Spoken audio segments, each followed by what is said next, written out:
अपनी लाइफ को एंजॉय कर रहे हो, अपनी सेहत, फैमिली और पढ़ाई का ध्यान काफ़ी अच्छे से रख रहे हो।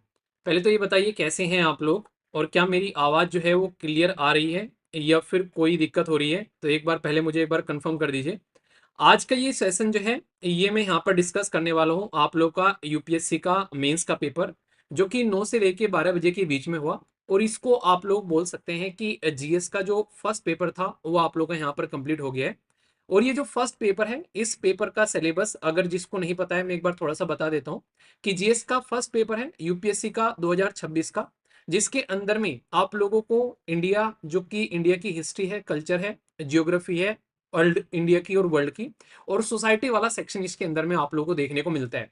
तो ये जो अब की बार क्वेश्चन पेपर आप लोगों के सामने है, इसके अंदर में अगर आप लोग टोटल उठाकर वेटेज देखने की कोशिश करोगे कि अब की बार जो क्वेश्चन पेपर आ रखा है उसके अंदर में क्या क्या वेटेज है, तो उसका थोड़ा सा आइडिया मैं आप लोगों को दे देता हूँ ताकि आप लोग फिर अंदाजा लगा सकें इसके अंदर में। तो टोटल मिलाकर आप लोगों को यहाँ पर ये जो क्वेश्चन है, इसमें हिस्ट्री क्वेश्चन आप लोगों को लगभग 6 देखने को मिलेंगे। ठीक है, इसी के साथ में इसमें सोसाइटी और जो ग्लोबलाइजेशन की क्वेश्चन है वो भी आप लोगों को 7 देखने को मिलेंगे।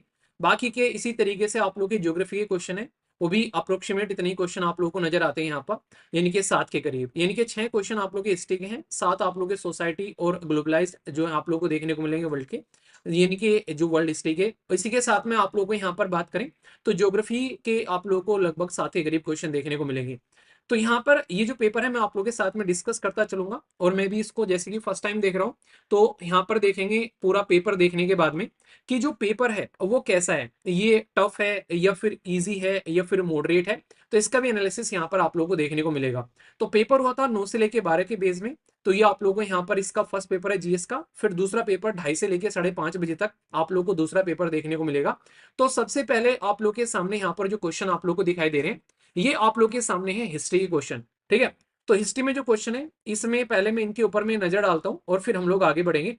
या फिर नॉर्मली आप लोग इसको यहाँ पर कंसिडर कर सकते हैं कि ये जो क्वेश्चन है आप लोग के, ये दोनों टाइप के हैं। मैं आप लोग को एक साइड में, एक तो ये तरीका है कि पहले हिस्ट्री क्वेश्चन सारे दिखा दूं, फिर आप लोगों को यहाँ पर अलग अलग तरीके से मतलब सब्जेक्ट वाइज भी दिखा सकता हूँ, या फिर मैं सोच रहा हूँ कि क्वेश्चन वाइज लेते हुए चलें, या फिर जैसा आप लोग को सुटेबल लगे।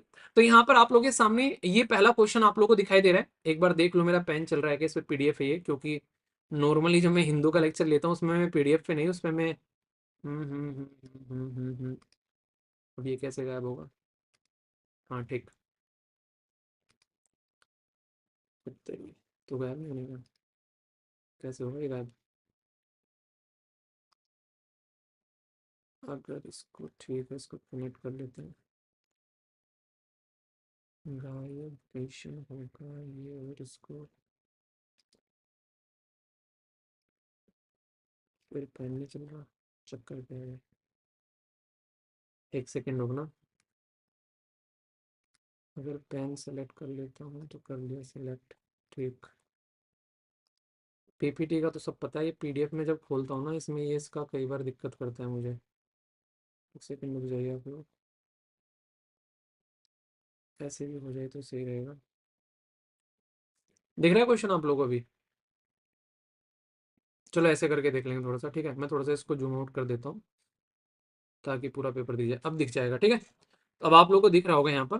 तो यहाँ पर अगर आप लोग देख पा रहे हैं तो पहला क्वेश्चन जो आप लोगों को देखने को मिलेगा, ये आप लोगों के सामने है, अशोका की जो इंस्क्रिप्शन होती है, तो यानी कि जो मौर्य इतिहास के बारे में जानने की कोशिश की जा रही है। और यहाँ पर बेसिकली पुनः निर्माण के लिए अशोका के जो अभिलेख हैं उसके महत्व को दर्शाने की कोशिश की जा रही है कि analyse the importance of the Ashokan inscription for the, अगर हम लोग को रिकंस्ट्रक्ट करना पड़े मौर्यन हिस्ट्री को, तो अशोकन इंस्क्रिप्शन किस तरीके से अपना रोल प्ले करती हैं। तो नॉर्मली आप लोगों ने ये पढ़ा भी है कि मौर्य टाइम की जो इंस्क्रिप्शन होती है, इंस्क्रिप्शन को अभिलेख बोलते हैं। जैसे नहीं, उदाहरण के तौर पर जैसे कि कहीं पर चट्टानों पर उकेर दिया खुदाई कर कर, जैसे मैंने एक बार आप लोगों को एग्जांपल भी दिया था, अपनी अपने हाथ पर किसी का नाम लिखवा लेते हैं, वो एक तरीके से टैटू वगैरह आप लोग बनवा लेते हैं। तो वो अपनी स्किन के अपनी जो खाल होती है, स्किन होती है, उसके अंदर में आप लोग चीजों को इनग्रेव करते हो, खुदाई करवाते हो। ठीक है, तो ऐसे ही पत्थरों पर किसी चीज खुदाकर किसी का नाम लिख देना, पिलर पर लिख देना, या जो गुफाएं होती थी उनकी वॉल पर लिख देना। तो इस तरीके की चीजें आप लोगों को देखने को मिलती है। तो इंडियन जो हमारे पास्ट के रूलर हुआ करते थे वो ऐसी चीजें किया करते थे। कई बार तो वहां पर संकेत लिख दिया करते थे समाज को लेकर कि किस तरीके से क्या क्या कानून है यहाँ पर, एक तरीके से लोगों को अवेयर कराने के लिए रिलीजन से रिलेटेड चीजें यहाँ पर लिख दिया करते थे। तो ऐसे आप लोग समझ सकते हैं। तो जो इंस्क्रिप्शन है उसमें आप लोग को पॉलिटी से रिलेटेड भी चीज देखने को मिलेगी कि पॉलिटिकल सिस्टम कैसा था उस टाइम पर, उसके बारे में बात की जाती है। तो यहाँ पर उसका एडमिनिस्ट्रेटिव सिस्टम कैसा था उसके बारे में भी बात की जा सकती है। इवन आप लोगों ने ये जो इंस्क्रिप्शन है इसमें आप लोगों ने पढ़ा है कि रोक एडिक्ट जो 13th नंबर का है उसमें कलिंगा की वॉर के बारे में बता रखा है। ये तो प्रीलिम्स में भी कई बार क्वेश्चन पूछा जा चुका है। तो वहां पर कलिंगा की वॉर वाली इंस्क्रिप्शन, तो वहां पर किस तरीके से वो लड़ा करते थे उसके बारे में देखने को मिलेगा। इनके द्वारा जो धम्मा के बारे में बात की थी कि भाई साहब ये एक नए रिलीजन को स्टार्ट कर रहे हैं, तो उसके बारे में धम्मा को लेकर अगर बात करें यहाँ पर, तो उसमें इन्होंने सारी चीजें बता रखी है। तो रिलीजियस हिस्ट्री के बारे में बात चल जाती है। एक्सटर्नल रिलेशन कैसे थे यहाँ पर उसके बारे में भी आप लोगों को कई सारे इंस्क्रिप्शन में देखने को मिल जाता है। और लैंग्वेज और स्क्रिप्ट कैसे यूज की जाती थी उस इंस्क्रिप्शन के बारे में। तो ये सारी की सारी एक आइडिया आप लोगों को यहाँ पर इंस्क्रिप्शन से लग जाता है। आप लोग नहीं कहते कि भाई साहब जैसे किसी इंसान को देखकर आप लोग पता लगा लेते हो कि भाई साहब ये इंसान जो है देखने में कैसा, अच्छा ये तो अगर डार्क कलर का है बहुत ज्यादा तो यार अफ्रीकन होगा, गोरा है तो यूरोपियन होगा, इस तरीके से। और थोड़ा सा जैसे कि हमारे देश के लोग हैं तो उस तरीके का कलर है तो भाई ये तो इंडियन या फिर एशियन होगा। तो इस तरीके से तो इंस्क्रिप्शन जो थी यहाँ पर उसके अंदर भी कई सारी ऐसी चीजें आप लोगों को देखने को मिलती थी जिससे पता लगाया जा सकता था यहाँ पर उसके बारे में। ठीक है। तो पहला जो क्वेश्चन है ये आप लोग का अशोकियन इंस्क्रिप्शन के बारे में आप लोगों को देखने को मिल रहा है। ठीक है। नेक्स्ट यहाँ पर आप लोगों ने यहाँ पर जो दूसरा क्वेश्चन है ये भी आप लोगों का हिस्ट्री का देखने को मिलेगा। तो भारत के अंदर में औपनिवेशिक जो प्रशासन या फिर शिक्षा में मैकाले के बारे में आप लोगों ने पढ़ा है। तो उसके प्रभाव को विवेचना करने के लिए बोला गया है दूसरा। अच्छा एक बात और बता दूं, जो यहाँ पर आप लोग के जो 10 नंबर के आप लोग के क्वेश्चन रहते हैं उसमें आप लोग को 150 शब्द लिखने होते हैं। जैसे आप लोग जब आगे चलोगे तो आप लोगों को यहाँ पर 20 नंबर के आप लोगों को यहाँ सॉरी 15 नंबर के क्वेश्चन देखने को मिलेंगे। जो 15 नंबर का क्वेश्चन आएगा उसमें आप लोगों को जहां जहां 15 नंबर देखने को मिलेगा वहां पर 250 शब्द आप लोगों को लिखने होते हैं। तो 10 के लिए आप लोगों को यहाँ पर बेसिकली 150 शब्द लिखने हैं और 15 के लिए आप लोग को 250 शब्द लिखने हैं। तो ये चीजें भी आप लोग यहाँ पर इसके बारे में ध्यान रख सकते हैं। ठीक है। जैसे यहाँ पर अगर आप लोग देखेंगे तो नीचे से अगर मैं क्वेश्चन आप लोग देख पा रहे हैं तो यहाँ पर हर तरीके के क्वेश्चन आप लोग को अलग अलग तरीके से आप लोगों को नजर आएंगे। जो आप लोगों के 10 नंबर के क्वेश्चन भी हिस्ट्री के देखने को मिलेंगे और 15 नंबर के क्वेश्चन भी आप लोगों को हिस्ट्री के देखने को मिलेंगे। तो पूरे पेपर में ऐसे डिवाइडेड रहता है, ऐसा नहीं कि स्टार्टिंग में सारे 10 नंबर के आप लोग सारे के सारे हिस्ट्री के भर देंगे। तो पहले 10 नंबर के रहते हैं और फिर 15 नंबर के रहते हैं। तो ऐसे आप लोग यहाँ पर कनेक्ट कर सकते हैं। जैसे अगर मैं आप लोगों को यहाँ पर दिखाऊं तो 15 नंबर में भी आप लोग को हिस्ट्री का यहाँ पर देखने को मिल जाएंगे क्वेश्चन। जैसे यहाँ पर लिंग्विस्टिक रिकग्नाइजेशन स्टेट के बारे में बात करें, सोसाइटी के बारे में, एक है विजयनगर एम्पायर के बारे में होगा 15 नंबर का क्वेश्चन यहाँ पर, वो आप लोगों को देखने को मिल जाएगा। एक सेकेंड, 15 नंबर ये रहा देखो 15 नंबर में भी आप लोगों को यहाँ पर बेसिकली बात की जा रही है। तो इस तरीके से आप लोग यहाँ पर समझ सकते हैं। तो मतलब 10 नंबर के भी और 15 नंबर के भी आप लोग को दोनों तरीके से क्वेश्चन आप लोग को देखने को मिल जाएंगे।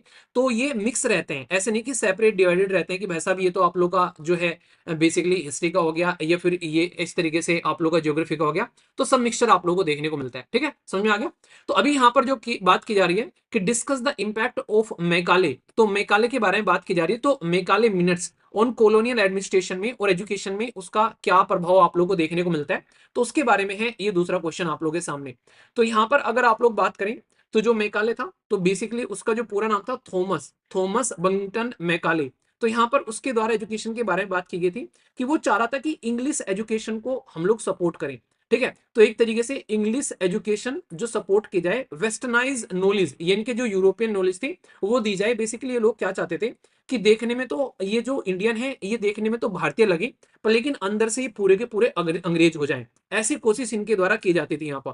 तो यानी कि बाहर से देखने में इंडियन लगे पर लेकिन पूरा का पूरा नॉलेज या फिर स्पीकिंग या फिर कल्चर वो सारी की सारी अडेप्ट कर ले अंग्रेजों वाली। तो इंग्लिश मीडियम की एजुकेशन जो है वो यहाँ पर इनका एक तरीके से हायर एजुकेशन के ऊपर फोकस देना इन्होंने स्टार्ट किया था। ऐसा नहीं कि इन्होंने प्राइमरी में पढ़ाना स्टार्ट कर देंगे। तो जो medium of the higher education और एडमिनिस्ट्रेशन या फिर जो भी इंटेलेक्चुअल डेवलपमेंट होते थे समाज के अंदर में, उनमें ये कोशिश करते थे कि इंग्लिश का मीडियम इनको इस्तेमाल करना है। ठीक है? तो ये चीज़ें आप लोग समझ सकते हैं। तो इसकी वजह से क्या इम्पैक्ट पड़ना स्टार्ट हुआ, प्रभाव क्या हुए? इसकी वजह से हमारे देश के अंदर में जो खुद की हमारी नॉलेज थी, खासकर अगर आप लोग बात करते हैं संस्कृत, पर्शियन, अरेबिक, इनके जो मुगलों के टाइम पर हमारे देश के अंदर में जो पैटर्न था, वो भी सारा का सारा जो है साइड में चलना स्टार्ट हो गया। यानी कि इंडिजिनस सिस्टम जो है वो मार्जिनलाइज़ हो गया, यानी कि डाउन हो गया, और अंग्रेजों का बनाया गया सिस्टम जो है वो आप लोगों को यहाँ पर बढ़ता हुआ और आगे चलता हुआ यहाँ पर नज़र आया। तो ये इम्पैक्ट देखने को मिला। हमारे देश के अंदर में वेस्टर्न करिकुलम आप लोगों को देखने को मिलने लगा पूरा का पूरा, और न्यू मिडिल क्लास बना दी इन्होंने, जो कि यहाँ पर वेस्टर्नाइज एक थॉट के साथ में हमारे देश के साथ में आगे बढ़ती हुई आप लोगों को नजर आई। और एजुकेशन के अंदर में एक बहुत ही लार्ज स्केल पर एक इनइक्वालिटी देखने को मिली। तो एजुकेशन के बारे में बात करें तो आप लोग यहाँ पर समझ सकते हैं कि भाई इन्होंने हमारा सिस्टम जो है बर्बाद कर दिया, और कॉलोनियल जो एजुकेशन इंग्लिश सिस्टम था उसको यहाँ पर इन्होंने प्रमोट किया, ऐसे आप लोग समझ सकते हैं। तो ये तो यहाँ पर इंग्लिश के बारे में बात कर सकते हैं आप लोग यहाँ पर। दूसरा, पहले इन्होंने एजुकेशन के बारे में बात कर ली और फिर यहाँ पर एडमिनिस्ट्रेशन के बारे में बात कर रहे हैं। अगर एडमिनिस्ट्रेटिव देखोगे तो यहाँ पर उसमें क्या करते थे, तो ये क्या करते थे कि यहाँ पर इंग्लिश और जो हमारे देश के लोग हैं दोनों को रखा करते थे। पर लेकिन उसमें जो इंग्लिश लोग थे यहाँ पर, यानी कि अंग्रेजी सीखने वाले थे या फिर अंग्रेज थे, उनको हायर पोस्ट पर रखा करते थे। ठीक है, बाकी के जो दूसरे थे यहाँ पर उनको लोअर पोस्ट पर, जैसे नहीं आप लोग आज की डेट में बात करें को भाई साहब गजेटेड ऑफिसर बनाना है तो जो तो इंग्लिश से एजुकेटेड है या फिर इंग्लिश की नॉलेज रखते हैं या फिर अंग्रेज हैं, उनको हायर पोस्ट पर रखना। सबॉर्डिनेट जो थे वो आप लोगों को यहाँ पर इस तरीके से देखने को मिल जाते थे। पर लेकिन ज्यादातर हायर पोस्ट पर इनके खुद के ऑफिसर ही रहते थे। हमारे देश के जो हुआ करते थे लोग जो इंग्लिश जानते थे, उनको हमेशा उनके लोअर ही रखा जाता था। पर लेकिन हाँ, जो हमारे देश के जो हिंदी बोल रहे हैं और जो अंग्रेजी बोल रहे हैं उनमें डिफरेंस कर देते थे, तो अंग्रेजी बोलने वाले को ज्यादा प्रेफरेंस यहाँ पर दी जाती थी। तो ये चीजें आप लोग यहाँ पर समझ सकते हैं। तो इसमें क्या हो गया, इसमें ये होगा कि अंग्रेज जो है वो हमारे देश को अगर समझेंगे, अंडरस्टैंड करेंगे, तो उसके लिए मीडियम ऑफ कम्युनिकेशन लैंग्वेज होना चाहिए। तो एडमिनिस्ट्रेशन पर भी उसका इंपैक्ट देखने को मिला। तो कॉलोनियल एडमिनिस्ट्रेशन के अंदर भी आप लोग को यूनिफॉर्मिटी देखने को मिल गई, जैसे ही इंग्लिश का सपोर्ट आप लोग को देखने को मिला। और कल्चर आज की डेट में हमारे देश के अंदर में आप लोग देखो, India one of the biggest country है जहां पर इंग्लिश स्पीकिंग लोग आप लोग को देखने को मिलते हैं। तो इससे वर्नाकुलर जो लैंग्वेज थी उसमें भी आप लोग को यहाँ पर इंग्लिश का पार्ट बन गया, ऐसे आप लोग बोल सकते हो। आज की डेट में इवन यूपीएससी का पेपर भी आ रहा है, आप लोग के ऊपर हिंदी लिखी हुई है और नीचे इंग्लिश लिखी हुई है। तो ये किसकी वजह से है, ये अंग्रेजों की हरकतों की वजह से हमारे देश के अंदर में देखने को मिलता है। तो ऐसे आप लोग यहाँ पर समझ सकते हैं। तो इससे क्या हुआ, इससे हमारे देश के अंदर में बेसिकली इंग्लिश जो है वो जड़ों में घुसनी स्टार्ट हो गई। पर लेकिन इसके पॉजिटिव चीजें भी देखने को मिलेगी। आप लोग कहोगे वीर भाई नेगेटिव है क्या, पॉजिटिव नहीं है क्या? पॉजिटिव कई सारी है। जैसे हमारे देश के लोगों को जब अंग्रेजी आ गई, और उन अंग्रेजी आने के बाद में जब वो यहाँ पर घूमने गए बेसिकली वेस्टर्न वर्ल्ड के अंदर में, या फिर अंग्रेजों को बात करते हुए उन्होंने सुना, तो उनको अंग्रेजों का दोगला चेहरा पसंद, जो दोगला पैरा चेहरा समझ में आ गया कि भाई अपने वहां पर जब अंग्रेज जाते हैं तो वहां पर तो liberty, equality, fraternity, constitutionalism, nationalism उनकी बातें करते हैं अपने देश के लोगों के बारे में, तो ये ठीक है। पर हमारे देश के बारे में जब हम लोग बातें करें तो हमारे देश के लोगों को ये है बेसिकली अलग ही लेवल का पाठ पढ़ाते हैं। तो एक तरीके से ऐसे समझो कि जब आप लोग उनकी भाषा समझने लगे तो आपस में क्या बातें कर रहे हैं वो समझने लगे, हमारे बारे में वो क्या सोचते हैं हम लोग वो समझने लगे। तो ऐसे जब हम लोग को चीजें समझ में आने लगी, तो इससे बहुत सारी चीजें जो है वो इंप्रूव होने लगी। ऐसी चीजें समझ सकते हैं। आप लोगों ने देखा ना, लीडर्स थे कई सारे, जैसे दादा भाई नौरोजी हो गए, सुरेंद्र नाथ बनर्जी हो गए, गोपाल कृष्ण गोखले हो गए, ठीक है। तो उन्होंने देश के अंदर में ये चीजें कहीं ना कहीं एक तरीके से आगे बढ़ाई कि भाई अंग्रेजी सीखो तभी इनको समझोगे। जैसे इन्होंने हमारी कल्चर, हमारी हिस्ट्री, हमारी धरोहर को समझकर हमारे ही देश के अंदर में रूल करना स्टार्ट कर दिया। वरना इनको क्या जरूरत थी रिलीजन के अंदर में घुसने की, इनको क्या जरूरत थी हमारे देश के अंदर में हमारी कल्चर का पार्ट बनने की, क्या जरूरत थी इस तरीके से हमारे देश के लोगों को एक तरीके से अपने हिसाब से चलाने के लिए, उनकी एक नेचर को अंडरस्टैंड करने की। तो ये चीजें आप लोग समझ सकते हैं। तो ये दोनों तरीके से मैंने आप लोग को बता दिया, फायदे भी और नुकसान भी आप लोग समझ सकते हैं। गांधी जी के बारे में मैक्सिमम टाइम आप लोग के क्वेश्चन पूछे जाते हैं, तो अब की बार फिर क्वेश्चन आप लोग के सामने गांधी जी का। तो यहाँ पर जो क्वेश्चन आप लोग को देखने को मिल रहा है, इसमें बात की जा रही है कि गांधीवादी आंदोलन का जो महत्व था उसके द्वारा संगठित जन समूह में निहित था, इसको स्पष्ट कीजिए। यानी कि significance of the Gandhian movement lay in the mass they mobilise the, एक तरीके से आप लोग ऐसे समझो, ये मैं आप लोग को कई बार जब द हिंदू भी पढ़ाता हूँ तो उसमें भी मैं आप लोग को ये बोलता हुआ पाया जाता हूँ कि गांधी जी जो थे ना वो एक कनेक्टिंग लिंक थे। कनेक्टिंग लिंक किसके बीच में, कि गांधी जी वैसे तो भाई साहब लंगोट पहना करते थे, पर उसी लंगोट को पहनकर वो कोट पैंट वालों के बीच में बैठते थे, और उसी लंगोट को पहनकर वो नॉर्मल जनता के बीच में भी रहते थे। तो गांधी जी को कनेक्टिंग लिंक माना जाता था। ये मानते हैं कि गांधी जी से पहले जो कांग्रेस मूवमेंट चला रही थी वो एक एलीट मूवमेंट था। एलीट मूवमेंट मतलब यानी कि जो ऊपर का तबका था ना सोसाइटी का, बस उसी को उसका फायदा देखने को मिला करता था, वही ज्यादातर कनेक्ट रहा करता था।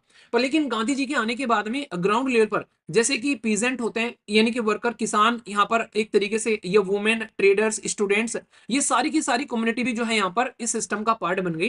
तो गांधी जी ने पूरा का पूरा ट्रांसफॉर्म कर दिया पैन इंडिया ये मूवमेंट, जिसमें पहले एजुकेटेड सेक्शन रहा करता था, अर्बन पॉलिटिकल मूवमेंट बोला करते थे इसको, ये गांव गांव में पहुंचाने का काम किया गया गांधी जी के द्वारा।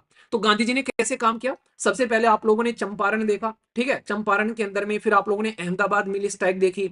ये सारे के सारे जो मूवमेंट थे गांधी जी ने, इसने बहुत बड़ा इंपैक्ट डाला, और पहली बार अंग्रेजों ने ये देखा, मतलब जनता ने ये देखा कि अंग्रेज जो है वो झुक सकते हैं। ठीक है, जैसे नहीं आप लोगों ने अभी सीजेपी का प्रोटेस्ट देखा, तो पिछले 12 सालों में आप लोगों ने देखा कि 12 सालों में एक बार भी किसी भी मिनिस्टर का जो है इस्तीफा नहीं आया। तो यहाँ पर बच्चे जो है का प्रोटेस्ट कर रहे थे, पहले से पता नहीं कितने प्रोटेस्ट हुए, कोई ज्यादा इंपैक्ट ही नहीं डाल पाए। पर लेकिन अब की बार जो यहाँ पर सीजेपी का प्रोटेस्ट था, उन्होंने क्या किया, उन्होंने इस्तीफा दिला दिया। तो इससे बच्चों का मनोबल बढ़ गया। तो वैसा अब यहाँ पर प्रोटेस्ट हुआ, उसके बाद में आप लोग का फिर अलग अलग जगह प्रोटेस्ट होने लगे। उनको ये समझ में आ गया कि यार अगर तुम एक साथ में इकट्ठे होके अगर कुछ करो तो भाई साहब सोल्यूशन निकलता है। ऐसे ही अंग्रेजों का चक्कर आप लोगों को देखने को मिलता था। जो अंग्रेज कभी किसी के सामने झुके नहीं, गांधी जी ने अहिंसा का पार्ट फॉलो किया, भाई ना हथियार उठाने, बस यहाँ पर आराम से बातें करनी है और मास मूवमेंट बनाना है। तो उसकी वजह से अंग्रेज जो है वो झुके भी, उन्होंने बातें भी मानी अंग्रेजों ने। तो लोगों का ट्रस्ट बढ़ गया कि यार ये इंसान है ना, ये कुछ ना कुछ अच्छा कर सकता है यहाँ पर। तो इसलिए मास जो है गांधी जी के साथ में कनेक्ट हो गई। और भाई साहब देश के अंदर में अगर शांति रहेगी तो हमारे देश के अंदर में उस टाइम पर जो ट्रेडर्स थे, जो बिजनेसमैन थे, उनको भी फायदा देखने को मिलेगा।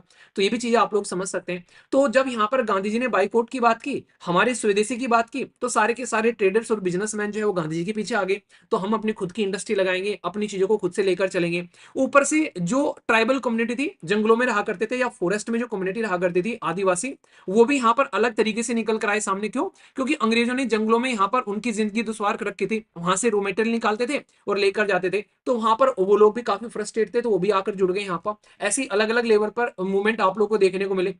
जैसे आप लोगों ने अलूरी सीताराम राजू का नाम सुना होगा, मूवमेंट चलाया गया। तो यहाँ पर जो गोदावरी वाला हिली एरिया था, वहां पर देखने को मिला, उन्होंने नॉन कॉर्पोरेशन मूवमेंट चलाया। आगे चलकर सोल्ट सत्याग्रह आप लोगों को देखने को मिला। तो इसका इंपैक्ट ये था कि जन समूह तक ये मूवमेंट पहुंचाने का सबसे तकड़े लेवल पर जो काम किया गया, वो गांधी जी के द्वारा किया गया। ऐसे आप लोग यहाँ पर समझ सकते हैं। तो कल को चलकर अगर आप लोगों से कोई क्वेश्चन पूछे यहाँ पर इसके बारे में, तो ये पॉइंट आप लोग यहाँ पर ध्यान रखिएगा, तो कोई भी डाउट इसको लेकर आप लोगों के मन में नहीं होना चाहिए। ठीक है, तो यहाँ पर ये हिस्ट्री का था। चलिए हिस्ट्री डिस्कस करो, तो हिस्ट्री ले लेते हैं यहाँ पर। ठीक है, एक विजयनगर वाला क्वेश्चन है, फिर यहाँ पर चलकर फिर दूसरा सेक्शन उठा लेंगे, इस तरीके से कर लेते हैं।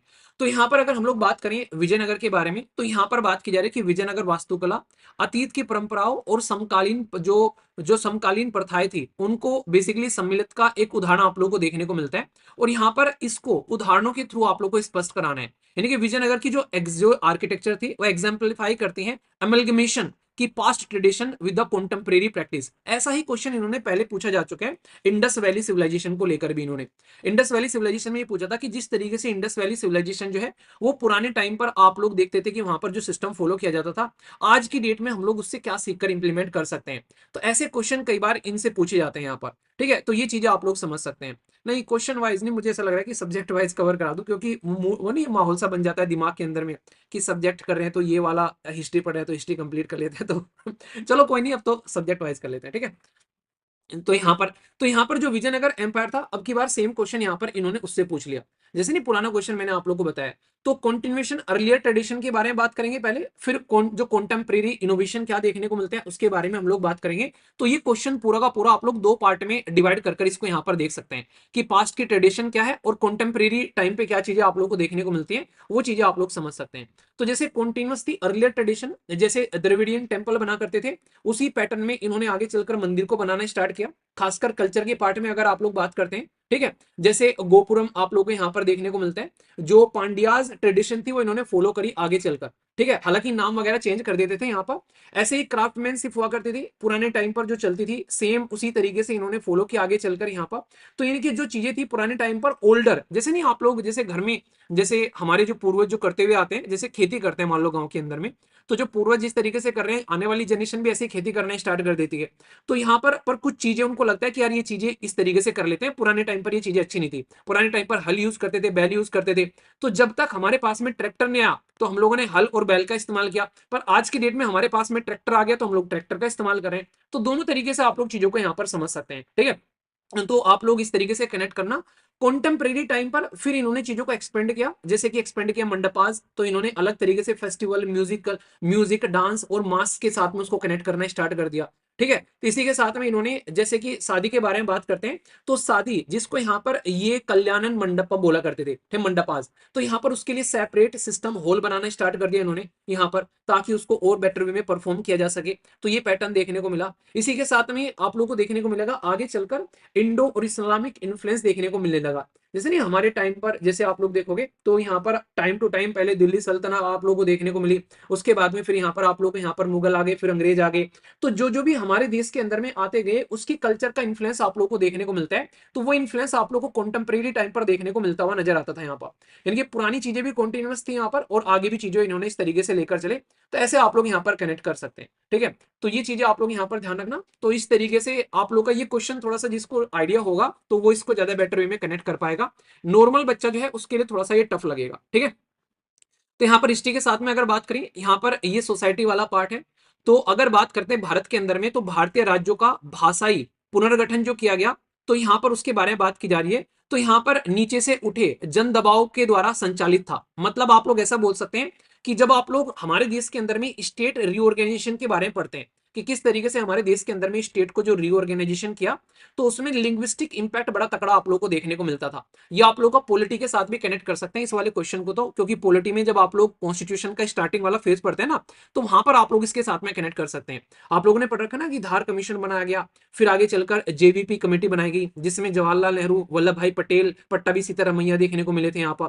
तो वो मूवमेंट चला था उससे पहले। तो यहाँ पर अगर इसका बैकग्राउंड आप लोग देखोगे, तो लिंग्विस्टिक जो यहाँ पर जो हमारे देश के अंदर में जो स्टेट को रीऑर्गेनाइज कराया गया, तो वो पॉपुलर प्रेशर था, यानी कि जनता का प्रेशर आप लोग बोल सकते हैं, या फिर उस एरिया की जो जनता थी उसकी डिमांड के बेसिस पर हम लोगों ने भाषाई बेसिस पर भी राज्यों का जो है बंटवारा किया।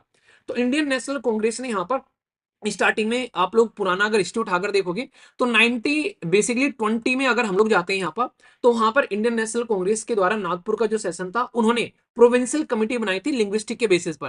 तो यानी कि ऐसा नहीं कि अंग्रेज के टाइम पर हमारे देश के लोग जो हैं वो लिंग्विस्टिक बेसिस पर कुछ किया नहीं करते थे, यानी कि लैंग्वेज के बेसिस पर कुछ करते नहीं थे। तो उन्होंने उस टाइम पर लैंग्वेज के बेसिस पर ऑलरेडी लिंग्विस्टिक कमेटी बनाई थी, ताकि हम लोग देखो, आज की डेट में मान लीजिए मैं नॉर्थ में बैठा हूं मान लो कहीं पर पढ़ाने के लिए, पर लेकिन साउथ के बच्चों को अगर कनेक्ट करना है, तो या तो मैं इंग्लिश के शब्द इस्तेमाल करूं, या फिर मैं साउथ की कोई लैंग्वेज तमिल तेलुगु कन्नड़ सीखूं, उसके बेसिस पर पढ़ाना स्टार्ट करूं, तभी तो वो साथ में कनेक्ट कर पाएंगे ना। तो कांग्रेस ने भी ऐसा ही किया। कांग्रेस ने नागपुर सेशन में चीजें समझ में आने लगी उनको कि भाई लिंग्विस्टिक बेसिस पर भी लोगों को कनेक्ट करना है, क्योंकि जो लोकल लोग होते हैं अपनी लोकल लैंग्वेज बोलते हैं, और जब तक हम लोग उनकी लोकल लैंग्वेज को नहीं कनेक्ट कर पाएंगे, तब तक सोल्यूशन निकलता हुआ आप लोगों को नहीं देखने को मिलेगा।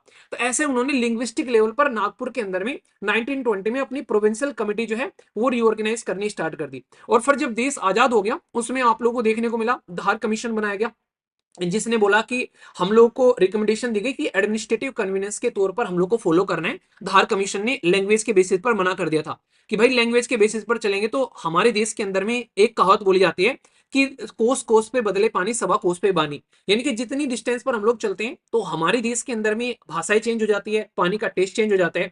तो अगर बानी के बेस पर हम लोग स्टेट को रिऑर्गेनाइज करेंगे, तो बहुत सारे स्टेट हमारे देश के अंदर में आ जाएंगे। तो इसलिए यहाँ पर जो धार कमीशन था उसने साफ साफ बोल दिया था कि भाई लैंग्वेज के बेसिस पर हम लोग स्टेट जो है वो नहीं बनाएंगे, एडमिनिस्ट्रेटिव कन्वीनियंस के बेस पर बनाएंगे, यानी कि एडमिनिस्ट्रेशन के लिए जो अच्छा है वही हम लोग काम करेंगे। तो वो बनाया गया था 1948 में। ठीक है, तो 1948 में ये आप लोग ध्यान रखना, ये प्रीलिम्स का भी क्वेश्चन आप लोगों से बन जाता है। पर फिर आगे चलकर जब यहाँ पर प्रोटेस्ट हुआ देश के अंदर में और यहाँ पर प्रेशर पड़ा, तो जवाहरलाल नेहरू, यहाँ पर वल्लभ भाई पटेल जी और पट्टाभी सीतारामैया जी, तो ये तीनों के तीनों जिनको आप लोग जेवीपी बोल सकते हो यहाँ पर, ये बनाया गया फिर 1949 में। तो 1949 में जो प्रेशर पड़ा इनके ऊपर में, तो उसके चलते फिर यहां पर लगा कि अब चीजों को सुधारना पड़ेगा, और तेलुगु स्पीकिंग जो लोग थे उन्होंने डिमांड करी यहां पर कि भाई सेपरेट स्टेट बनाओ मद्रास से हटा के हम लोग का। उसी में आप लोगों ने एक नाम सुना होगा, जो कि काफी एक तरीके से हिस्ट्री के अंदर भी आप लोग पढ़ते हो, जिनका नाम है पोट्टी श्रीमोलू। ठीक है, तो यहाँ पर श्री रामलू, तो यहाँ पर उनकी डेथ हो गई थी लंबे समय तक अपना भूख हड़ताल करने की वजह से। तो उसकी वजह से बड़ा मूवमेंट चला था देश के अंदर में। आज की डेट में आप लोग बात करते हैं ना जिस तरीके से यहाँ पर कि हम लोगों ने तेलंगाना अलग कर दिया, तो उस टाइम पर भी बहुत मांग चली थी उसी तरीके से कि मद्रास से हटाकर अलग स्टेट बनाओ तेलुगु स्पीकिंग राज्य को लेकर यहाँ पर। तो वो काफी प्रेशर वाली बात थी, और ये कोई ऐसा नहीं था इसी रीजन में चल रही है। पंजाब सूबे में जो अकाली दल था उन्होंने बेसिकली पंजाबी स्पीकिंग लोगों के लिए स्टेट मांगने स्टार्ट कर दिया। महाराष्ट्र में मराठी लोगों ने अपने स्टेट मांगने स्टार्ट कर दिया।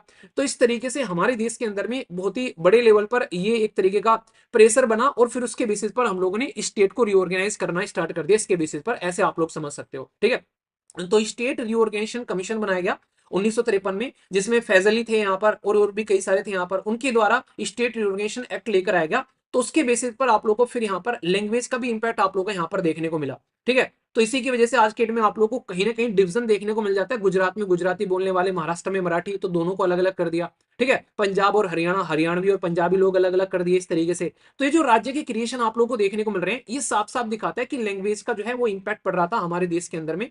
तो प्रेशर था यहाँ पर, अगर देखोगे उसकी वजह से यहाँ पर इनके द्वारा उस तरीके का जो सिस्टम क्रिएट किया गया।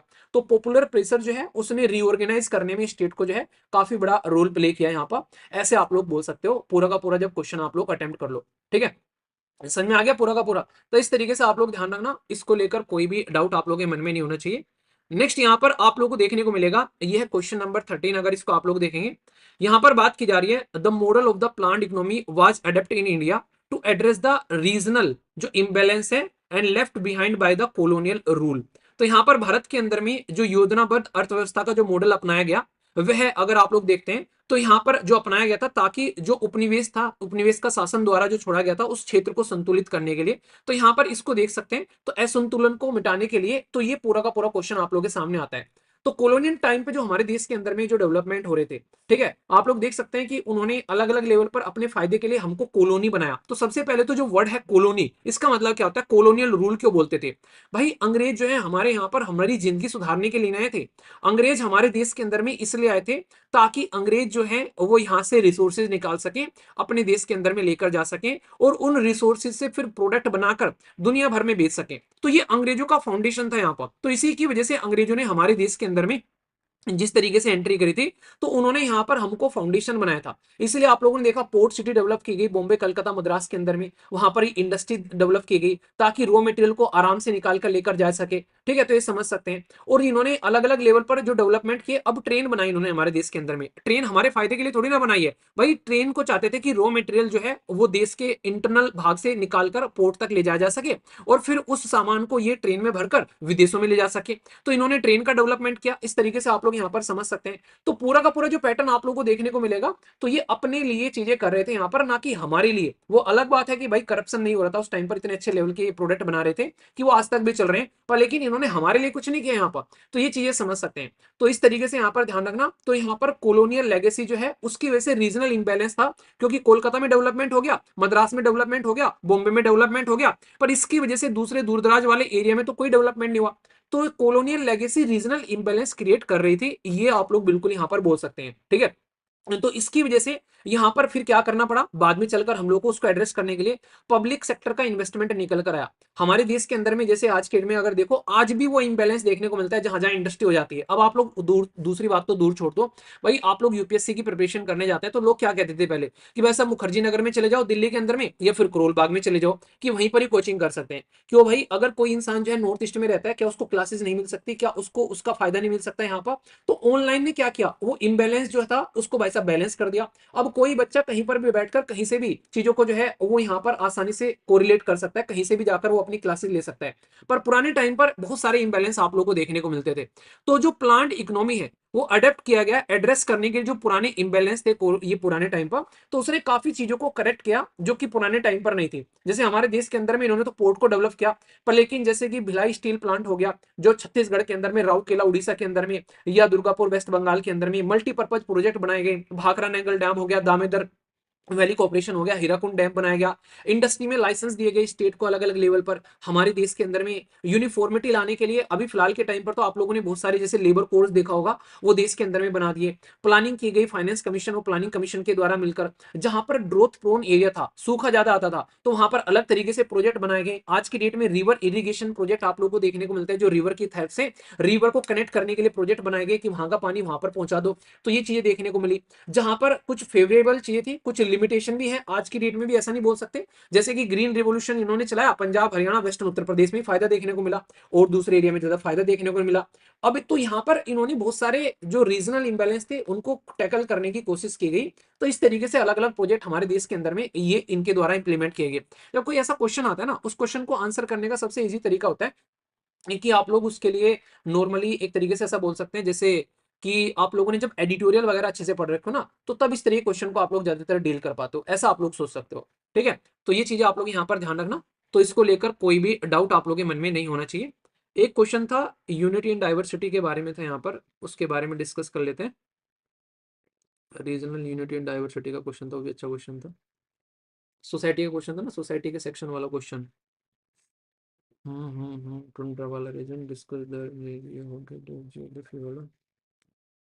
ये तो रहा ऊपर, ये रहा।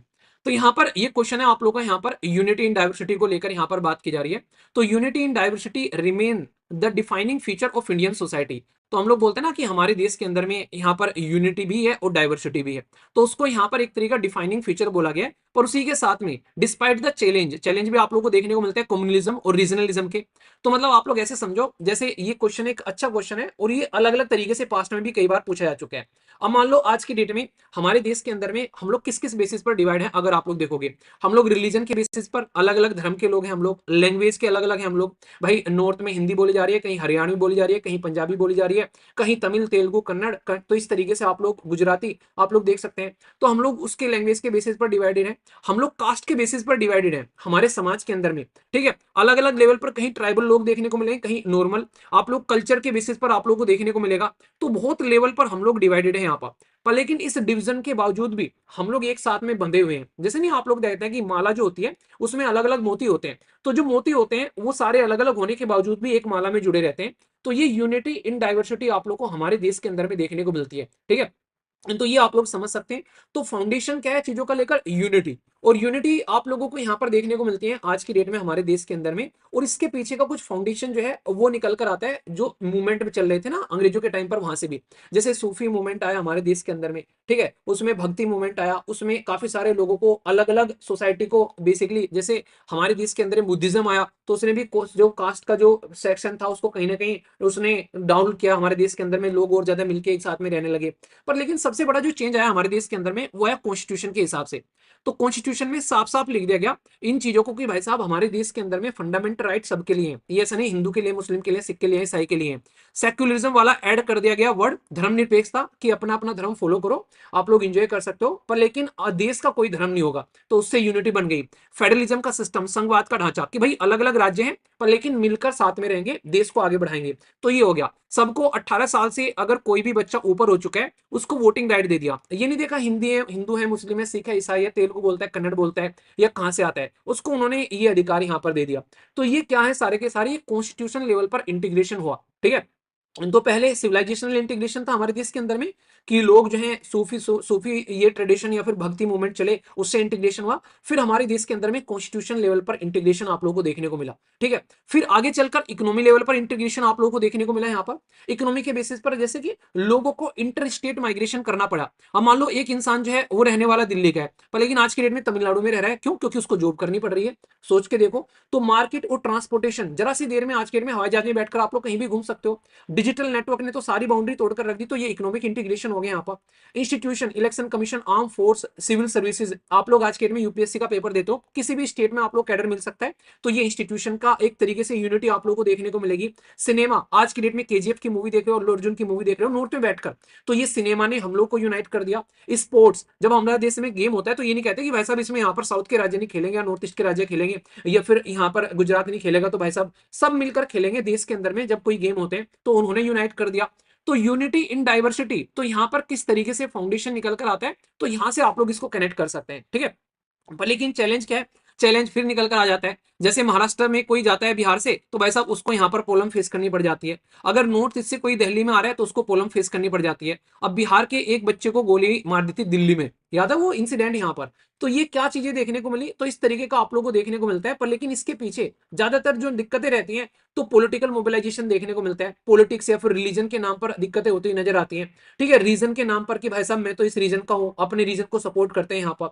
तो ये चीज समझ सकते हैं। और कई बार सोशल मीडिया भी नेगेटिव इंपैक्ट डालती है, हेट स्पीच फैला देती है, उसकी वजह से यहाँ पर दिक्कतें निकल कर आती है। और जो पावरफुल है समाज के अंदर में, वो सबको कंट्रोल करता हुआ नजर आता है फिर। तो ये वाली समस्या भी आप लोगों को यहाँ पर देखने को मिलेगी, जिसके बारे में आप लोग बात कर सकते हैं। ठीक है, तो ये इंपॉर्टेंट है। तो ये ऐसा है, ये टॉपिक तो यार मतलब रिपीटेड टॉपिक बोलूंगा मैं, पता नहीं कितनी बार ये क्वेश्चन पहले पूछा जा चुका है। तो ऐसा है कि आप लोग पुराने क्वेश्चन पेपर भी देखोगे तो आप लोग को पता चल जाएगा। ठीक है, आगे चलते हैं। यहाँ पर इसमें क्या बात की जा रही है, इसमें बात की जा रही है कि हाउ डू यू बेसिकली, आप लोग कैसे समझते हैं अंडरस्टैंड डिसेबिलिटी। कहते हैं भाई साहब देश के अंदर में जो डिसेबिलिटी है उसको कैसे अंडरस्टैंड कर सकते हैं, जिसको हमारे देश के अंदर में हमारे प्रधानमंत्री जी ने दिव्यांगन बोला था। तो यहाँ पर डिसेबिलिटी के बारे में बात की जा रही है, दिव्यांगन के बारे में। तो उससे related need of the inclusive policies होनी चाहिए इंडिया के अंदर में, इसके हिसाब से हम लोग को फ्रेमवर्क बनाना है। तो यानी कि समावेशी ढांचा लेकर चलना चाहिए दिव्यांगन को हमारे देश के अंदर में, उसके बारे में बात की जा रही है। नॉर्मली अगर आप लोग देखोगे तो मेट्रो को अगर आप लोग छोड़ दो, कहीं पर भी ऐसा ट्रांसपोर्टेशन सिस्टम नहीं है जहां पर आप लोग बोल सको कि यहाँ पर ये लोग जो है जिनको दिखता नहीं है, जो चल नहीं पाते हैं, या किसी को किसी भी तरीके से कोई शरीर के अंदर में दिक्कत है, जिनको दिव्यांगन बोलते हैं, तो यहाँ पर इनके लिए अगर कहीं पर भी फैसिलिटी के बारे में बात करें तो प्रॉपर फैसिलिटी देखने को नहीं मिलती है। ठीक है, तो उसके बारे में अगर आप लोग बात करेंगे, तो डिसेबिलिटी जो है यहाँ पर, ये बेसिकली इंडिविजुअलिस्टिक लेवल पर नहीं बोल सकते आप लोग यहाँ पर। ये एक तरीके का आप लोग बोल सकते हैं कि यहाँ पर एक तरीके का जो इंसान है वो सोसाइटी लेवल पर भी प्रॉब्लम फेस करता हुआ नजर आता है। ठीक है, तो ऐसे आप लोग समझ सकते हैं यहाँ पर। तो डिसेबिलिटी जो है वो फिजिकल भी है और वो आज के डेट में साइकोलॉजिकल भी है, क्योंकि जो भी इंसान किसी भी डिसेबल इंसान को देखता है तो बेचारे वाली फीलिंग लेकर आता है। ये नहीं देखता कि उस इंसान को दिखाई नहीं दे रहा, तो उसके दूसरे सेंसेस इतने डेवलप हो रखे हैं कि वो समाज के अंदर में बिना देखे भी अपने आप को प्रेजेंट कर पा रहा है इंसान यहाँ पर। अगर कोई चल नहीं पा रहा है इसके बावजूद भी वो अपने आप को बेसिकली प्रॉपर वे में लेकर चला है, तो उनसे मोटिवेट होने के बजाय उनको बेचारे की नजर से देखने लगते हैं। तो अंडरस्टैंड करना डिसेबिलिटी, तो मेडल आप लोग मेडिकल टर्म में बोल सकते हो कि डिसेबिलिटी किस तरीके से देखनी है हम लोग को। सोसाइटल टर्म में आप लोग देख सकते हो कि सोसाइटी में कैसे इंक्लूजन देखने को मिलता है, या फिर कहीं पर भी एक्सेस देखने को नहीं मिलता है। या फिर राइट बेस्ड मॉडल में आप लोग देख सकते हो कि पर्सन विद डिसेबिलिटी को इक्वल सिटीजन राइट मिले हैं कई जगह, तो भाई वोट डालने जाएंगे, ये चीजें सब चीजें। पर लेकिन कई जगह अगर कहीं पर उनको वैसे बोले तो उनको प्रॉपर, मतलब प्राइवेट में कोई जॉब करने जा रहा है एक डिसेबल पर्सन, एक नॉर्मल इंसान है, तो शायद ही कोई प्राइवेट में डिसेबल इंसान को वहां पर अपने यहाँ पर जॉब पर रखेगा, तो यहाँ पर नॉर्मल इंसान को फटाफट रख लेगा। तो ये चीजें समझ सकते हैं यहाँ पर। तो इंक्लूसिव फ्रेमवर्क बनाने की जरूरत होती है इन चीजों के लिए यहाँ पर, जिसमें हम लोग को ये यहाँ पर बेसिकली डिसेबल लोगों की बात नहीं की जा रही है। डिसेबल लोगों के अंदर भी अगर डिसेबल वुमेन है, डिसेबल बच्चा है, या फिर कोई डिसेबल गांव से आता है, शहर से आता है, उसमें भी अलग लेवल का डिस्क्रिमिनेशन आप लोगों को देखने को मिलता है। तो डिसेबिलिटी के अंदर भी डिस्क्रिमिनेशन आप लोगों को नजर आता है यहाँ पर। ये खतरनाक चीज आप लोगों को देखने को मिलेगी। तो उसी चीज को यहाँ पर बेसिकली समझाने की कोशिश की जा रही है कि पहले डिसेबिलिटी आप लोगों को समझाना है, और कैसे इंक्लूसिव सोसाइटी अगर आप लोगों को बनानी है एग्जिस्टिव फ्रेमवर्क के अंदर में, तो right to person with disability act लेकर आए 2016 के अंदर में। और पहले उसमें डिसेबिलिटी थी, मुझे लग रहा है सर 7 के करीब डिसेबिलिटी थी, 7 या 8 के करीब। अभी उसमें टोटल मिलाकर 21 के करीब डिसेबिलिटी डाल दी है, ताकि उनको फायदा मिल सके डिसेबिलिटी का। इसी में तो पूजा केटकर वाला केस भी था ना, वो डिसेबिलिटी का फायदा उठा रही थी अलग अलग तरीके से। तो ये ऐसी चीजें भी आप लोगों को देखने को मिल जाती हैं। तो ऐसे आप लोग समझ सकते हैं। तो डिसेबिलिटी के ऊपर भी क्वेश्चन आप लोग के पूछे जाते हैं, तो डिसेबल सेक्शन को लेकर आप लोग यहाँ पर कहीं ना कहीं इस तरीके से तैयार कर सकते हैं। एक्सेसिबल इंडिया कैंपेन चलाया गया कि भाई साहब सड़कें जो है जो हमारी जो बसें हैं उनको लो फ्लोर बसें बनाओ। इसी के साथ में मेट्रो के ऊपर तो सारी चीज देखने को मिल जाती है। और जगह भी जैसे कि हॉस्पिटल के अंदर में उनके लिए अलग से उसे अलग से चीजों को प्रोवाइड कराओ, तो वो चीजें आप लोग समझ सकते हैं। ठीक है, तो पहले डिसेबिलिटी को समझाना है, फिर कैसे इंक्लूसिव पॉलिसी है इस रिगार्ड में फ्रेमवर्क में, और क्या रिक्वायरमेंट है उनकी, तो उसको आप लोग यहाँ पर समझा सकते हैं। ठीक है, तो ये हो गया। नेक्स्ट यहाँ पर क्या बात की जा रही है, यहाँ पर बात की जा रही है कि do you think digital technology promote social empowerment. क्या जो डिजिटल टेक्नोलॉजी आप लोग यूज कर सकते हो, करते हो आज के डेट में, क्या सोसाइटी को इंपावर करती है। तो एक्सप्लेन करना है with the help of examples. देखो आप लोगों ने देखा होगा जब आंसर राइटिंग ग्रुप में क्वेश्चन आप लोग के पोस्ट किए जाते हैं, उसमें हर एक क्वेश्चन के अंदर में आप लोग को एग्जांपल दिए जाते हैं। ये यहाँ पर इसीलिए एग्जांपल दिए जाते हैं क्योंकि आप लोग देखो कि कई जगह आप लोगों से पूछ लेते हैं बकायदा लिखकर कि एक्सप्लेन करना है उसके एग्जांपल देकर। तो इसलिए आप लोगों ने आंसर राइटिंग ग्रुप में जितने भी आप लोगों ने देखा होगा वहां पर एग्जांपल पोस्ट किए जाते हैं बकायदा, ताकि आप लोग उन चीजों को इसी तरीके से कनेक्ट कर सको। तो एक बार आप लोगों का मॉडल आंसर तैयार हो गया तो फिर आप लोग उसको अच्छे से यूज कर सकते हो। ठीक है, तो ये है यहाँ पर। तो डिजिटल टेक्नोलॉजी के बारे में बात करें तो डिजिटल टेक्नोलॉजी प्रमोट करती है, सोसाइटी को इंपावर करती है। तो नॉलेज के बेस पर आज की डेट में पब्लिक सर्विसेज में डिजिटल टेक्नोलॉजी का इस्तेमाल हो रहा है। कलेक्टिवली अगर आप लोग देखोगे यहाँ पर इंपावर करना, लोगों को अफोर्डेबिलिटी मिलना, एक्सेसिबिलिटी मिलना, तो हर लेवल पर डिजिटल टेक्नोलॉजी जो है रोल प्ले कर रही है। हेल्थ के बारे में बात कर लो, ऑनलाइन आज के डेट में डॉक्टर की अपॉइंटमेंट ले लेते हो आप लोग पहले से ही। कई बार तो आज की डेट में ऐसे एप्लीकेशन आ रखे हैं कि घर पर बैठे हुए आप लोग डॉक्टर को अपना फेस दिखाकर अपने इलाज के बारे में पूछ सकते हो, ऑनलाइन पेमेंट कर। एजुकेशन के बारे में बात कर लो, आज के में आप लोग घर पर बैठे बैठे पूरी एजुकेशन ले रहे हो ऑनलाइन, उसी क्वालिटी में जो ऑफलाइन में मिला करती थी पहले। तो ऑनलाइन लर्निंग स्टार्ट हो गई यहाँ पर, इसके थ्रू आप लोग यहाँ पर बोल सकते हो। ऑनलाइन अगर आप लोग बातें करते हो आज के में खाने के बारे में बात करें, तो आज के में इसको समझ लो, ऑनलाइन डिजिटल कितना ट्रांसफर कर रहे हो पैसे वगैरह, यूपीआई का इस्तेमाल करें तो जनधन आधार जो मोबाइल आर्किटेक्चर, तो लोगों को इंपावर किया जा रहा है अलग अलग डायमेंशन में। और खासकर जो लड़के हैं जिनको घर से निकलने नहीं दिया जाता था, आज के में घर से बैठकर काम कर पा रही हैं, उनको काम मिल जा रहा है। पहले बेरोजगार घर पे बैठी रहती थी, आज के डेट में वहां पर भी एक अच्छा इंपैक्ट पड़ रहा है। तो यहाँ पर वर्क फ्रॉम होम हो गया, तो डिजिटल जो चीजों की वजह से हो गया, ये समझ सकते हैं। खेती बाड़ी के मामले में भी आप लोग काउंट कर सकते हो, जैसे एग्रीकल्चर में आज के में डिजिटल इस्तेमाल हो रहे हैं कि वेदर के बारे में पहले से ही पता चल जाता है, किस तरीके से रिमोट सेंसिंग जो किसानों को यहाँ पर डिसीजन लेकर उनको बताया जा रहा है। ठीक है, तो ऐसे समझ सकते हैं। सर्विस डिलीवरी में तो मैंने बता दिया, दवाई को लेकर, मेडिसिन को लेकर, खाने को लेकर, कैब सर्विस को लेकर, ये सारी चीजें आप लोग आज के में ऑनलाइन ले सकते हैं। ठीक है, पर लेकिन डिजिटल में अगर लिमिटेशन की बात करें तो कैश के अंदर में कोई लिमिटेशन भी आप लोगों को देखने को मिलती है। तो यहाँ पर कई बार जिसके पास में अच्छी इनकम होगी वो अच्छी डिजिटल सर्विस ले लेगा, जिसके पास में अच्छी इनकम नहीं होगी उसको डिजिटल सर्विस अच्छी नहीं मिलेगी। लड़कों में और लड़कियों में अगर कंपेयर करें तो लड़कियों को डिजिटल सर्विस उतनी अच्छी नहीं मिल पाती जितनी लड़कों को मिल पाती है। क्यों? क्योंकि लड़कियों के पास में कई बार फोन नहीं होता है, तो ये चीजें देखने को मिलेंगे। कई बार डिजिटली जो चीजें मिल रही हैं उसकी लैंग्वेज का बर्डन आ जाता है। मान लो नॉर्थ ईस्ट में कोई ट्राइबल इंसान है, उसकी लैंग्वेज में चीजें नहीं है तो उसको नहीं मिल पाती है, तो ऐसे समझ सकते हैं। एल्गोरिदम बेसिस हो जाता है कई बार कि भाई साहब जिन तरीके के लोग जैसी चीजें सर्च करेंगे उसको वैसी चीजें दिखाएगा, ऐसा नहीं कि कुछ भी दिखाता रहे एक तरीके से, जैसी सर्च कर ली वैसी दिखाएगा। तो इसकी वजह से क्या हो गया, वो दूसरे सेक्शन को छोड़ देता है, भाई यही दिखाएगा जो एक तरीके से दिख रहा है यहाँ पर। तो ऐसे आप लोग चीजों को कनेक्ट कर सकते हैं। ठीक है, तो ये भी एक इंपॉर्टेंट टॉपिक था जिसके बारे में आप लोग बात कर सकते हैं। ये कहने के लिए मतलब एक तरीके से अच्छी कैटेगरी में आप लोगों को यहाँ पर आता है। ठीक है, तो ये एक डिजिटल को लेकर आप लोग इतने सारे टॉपिक पढ़ते हो, उसका क्या पॉजिटिव है, क्या नेगेटिव है, तो सारी चीजें आप लोग यहाँ पर बोल सकते हो। एक और क्वेश्चन था यहाँ पर, वो था बेसिकली कास्ट के बारे में था। एक क्वेश्चन था कास्ट के बारे में, ये रहा, सोसाइटी से रिलेटेड क्वेश्चन है यहाँ पर। आप लोग क्या लगता है कि कास्ट जो है वो डिसअपियर हो रही है अर्बन रीजन से? इसको भी आप लोग को एग्जांपल देना है, बेसिकली आंसर देना है एग्जांपल की हेल्प से। तो पुराने टाइम पर जो कास्ट हुआ करती थी वो बहुत ही तकड़े लेवल पर देखने को मिलती थी, पर आज की डेट में कास्ट जो है वो अर्बन एरिया से डिसअपियर हो रही है। तो आप लोग की इसके बारे में क्या राय है, इसको आप लोग को बेसिकली यहाँ पर समझाना है एग्जाम्पल की हेल्प से। तो अर्बन रीजन में जो कास्ट है वो आज की डेट में किस तरीके से देखने को मिलती है? तो यहां पर अगर आप लोग देखोगे अर्बन में कास्ट जो है वो वीक तो हुई है, ये तो आप लोग को बोलना पड़ेगा। ठीक है, क्योंकि आज की डेट में कौन इंसान आपके घर में डिलीवरी की क्या सर्विस लेकर आ रहा है, कोई खाना लेकर आ रहा है, कोई खाने दूसरा सामान लेकर आ रहा है, कैब में जिसके बैठे हैं आप लोग कास्ट थोड़ी ना पूछते हैं कि कास्ट बता दो भाई तब तेरी कैब में बैठेंगे। तो यहाँ पर जो इंटरेक्शन हो रखा है आज की डेट में उसकी वजह से कास्ट जो है वो काफी ज्यादा डायलूट होती है आप लोगों को यहाँ पर नजर आ रही है, ये आप लोग यहाँ पर बोल सकते हो। तो अर्बेनाइजेशन हो गया, इसकी वजह से कास्ट जो है वो काफी डिक्रीज हो रही है। तो ये आप लोग को देखने को मिलेगा। ऑक्यूपेशन की वजह से अर्बन रीजन के अंदर में इंडिविजुअलिस्टिक सोसाइटी हो गई है ज्यादा, भाई एक ही फ्लैट में पड़ोस में कौन रह रहा है पता ही नहीं चलता, यहाँ पर कास्ट कोई नहीं पूछता आजकल, होती है ज्यादातर। तो अर्बन रीजन में ये देखने को मिलेगा। अब इंस्टीट्यूशन है, जैसे यूनिवर्सिटी में आप लोग जाते हैं, वहां पर किसी कास्ट पूछ रहे हैं क्या? किसी ऑफिस में काम करने जा रहे हैं, वहां पर कोई कास्ट नहीं पूछ रहा। पब्लिक ट्रांसपोर्ट में बैठे हुए हैं, बगल में कोई बैठा हुआ है, आप लोग कास्ट पूछ रहे हैं क्या? तो ये सारी की सारी चीजें जो है, सोसाइटी में आप लोग कहीं पर रह रहे हैं, वहां पर कोई कास्ट पूछ रहे हैं क्या? तो एजुकेशनल इंस्टीट्यूशन या फिर इंप्लॉयमेंट वाला सिस्टम, ये यहाँ पर कहीं ना कहीं कास्ट को जो है वो डाउन करता हुआ नजर आया है। तो नई क्लास निकल कर आ रही है जो कि इनकम के बेसिस पर एक नई कास्ट बन जाती है। जैसे नहीं कहते थे, मेरे एक टीचर थे वो कहते थे कि जिस दिन आईएएस बन जाओगे तो तुम्हारी एक नई कास्ट बन जाएगी। तो यानी कि आईएएस एक कास्ट बन गई, अब वहां पर ये नहीं देखेंगे तुम्हारी कास्ट क्या है, तुम एक आईएएस बन गए हो तो अब तुम कई सारी कास्ट की वो चीजें तोड़कर बाहर निकल गए हो।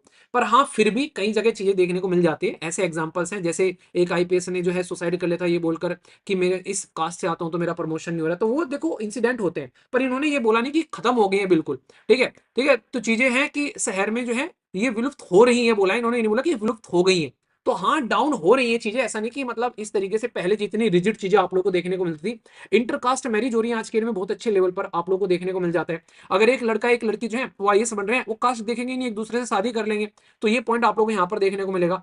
तो ये कहीं ना कहीं डायलूट होता हो तो नजर आ रहा है सिस्टम, आप लोग यहाँ से साफ साफ देख सकते हैं। ठीक है, तो यहाँ पर मैरिज जो है पर लेकिन फिर भी हमारे देश के अंदर में दोनों तरफ से आप लोग को एक्सप्लेन कर रहे हैं। आप लोग यहाँ पर एक तो कहते हैं कि फोकस जो फैक्टर है वीक कर रहे हैं, पर लेकिन फिर भी कास्ट कहां पर है, अगर आप लोग बोलो कि कहां पर ज्यादातर कास्ट देखने को मिलती है, सबसे ज्यादा आज भी मैरिज के अंदर में कास्ट देखने को मिलती है। घर वाले पहले ही बोल देते हैं कि अपनी अपने कास्ट के लड़के या लड़की से ही शादी करना। ठीक है, तो अर्बन रीजन में भले ही पढ़े लिखे लोग हों, आज भी कास्ट को जो है एक्सेप्ट करते हैं, ये आप लोगों को देखने को मिलेगा। ठीक है, दूसरे लेवल पर अगर कहीं पर आप लोग देखें लेबर मार्केट में जाओगे तो वहां पर एक पर्टिकुलर कास्ट से ही पर्टिकुलर काम कराने की कोशिश की जाती है। जैसे मॉर्निंग में तो डिस्कस किया था मैंने, तो उसमें मैंने कहा था कि गटर में जो है लोगों को उतारा जा रहा है, तो पर्टिकुलर कास्ट कम्युनिटी के लोगों को ही उतारा जा रहा है यहाँ पर। दूसरा, पॉलिटिकल मोबिलाइजेशन करने पर, यानी कि पॉलिटिक्स में कास्ट खूब न्यू यूज होती है आज के डेट में, ये देखने को मिलेगा। कई बार इंस्टीट्यूशन के अंदर में डिस्क्रिमिनेशन देखने को मिल जाता है कास्ट वाइज। इवन कब आप लोग जब जॉब पर जाओगे तो वहां पर भी आप लोगों को देखने को मिलेगा अपनी कास्ट के लोगों के साथ में ये रहता है कि हाँ ये मेरी कास्ट का लोग है, तो उसके साथ में गुट बनाकर रहने की कोशिश की जाती है यहाँ पर। तो ये चीजें समझ सकते हैं। और कई बार ऑनलाइन जो चीजें हैं वो भी कास्ट को प्रमोट करती नजर आती हैं, लोग अपना ग्रुप बना लेते हैं कास्ट का और उसके हिसाब से चीजों को करते हुए नजर आते हैं, तो वहां भी कास्ट का इंपैक्ट आप लोगों को यहाँ पर देखने को मिल जाता है। तो इंटरसेक्शन जो क्लासेस हैं, खासकर जिनका इंटरेक्शन एक दूसरे के साथ में हो रहा है, तो वहां से चीजें कुछ कुछ ठीक हो रही हैं, पर लेकिन कास्ट का इंपैक्ट साफ साफ आप लोगों को देखने को मिल जाता है, ऐसे आप लोग समझ सकते हैं।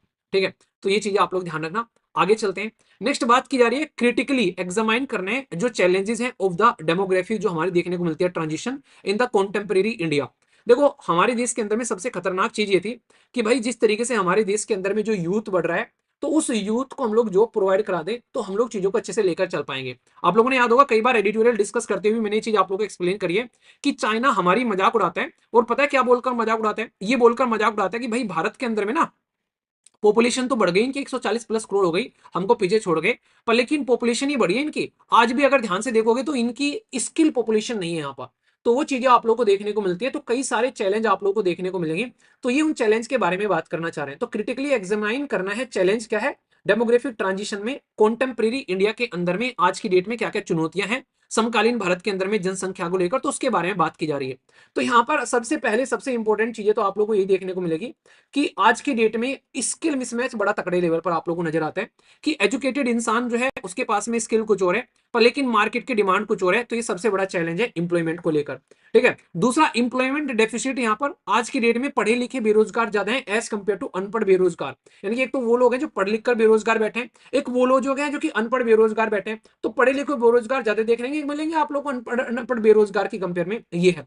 नेक्स्ट यहाँ पर एक और इंपॉर्टेंट मुद्दा है यहाँ पर, आज की डेट में जो फर्टिलिटी है वो डिक्लाइन हो रही है, खासकर साउथ इंडिया के राज्य जो है ज्यादा बूढ़े हो रहे हैं, और नॉर्थ इंडिया के राज्य आप लोगों को आज भी जो है ज्यादा यूथ पॉपुलेशन देखने को मिलेगी। जैसे एक एडिटोरियल डिस्कस किया था ना मैंने कि तमिलनाडु और आज की डेट में बेसिकली केरला के अंदर में बुजुर्ग पॉपुलेशन बढ़ रही है, उनको ज्यादा खर्च करना पड़ रहा है अपने बजट का, तो वो कह रहे हैं हमको ज्यादा पैसा दो क्योंकि हमारी जो है जनता बूढ़ी हो रही है यहाँ पर।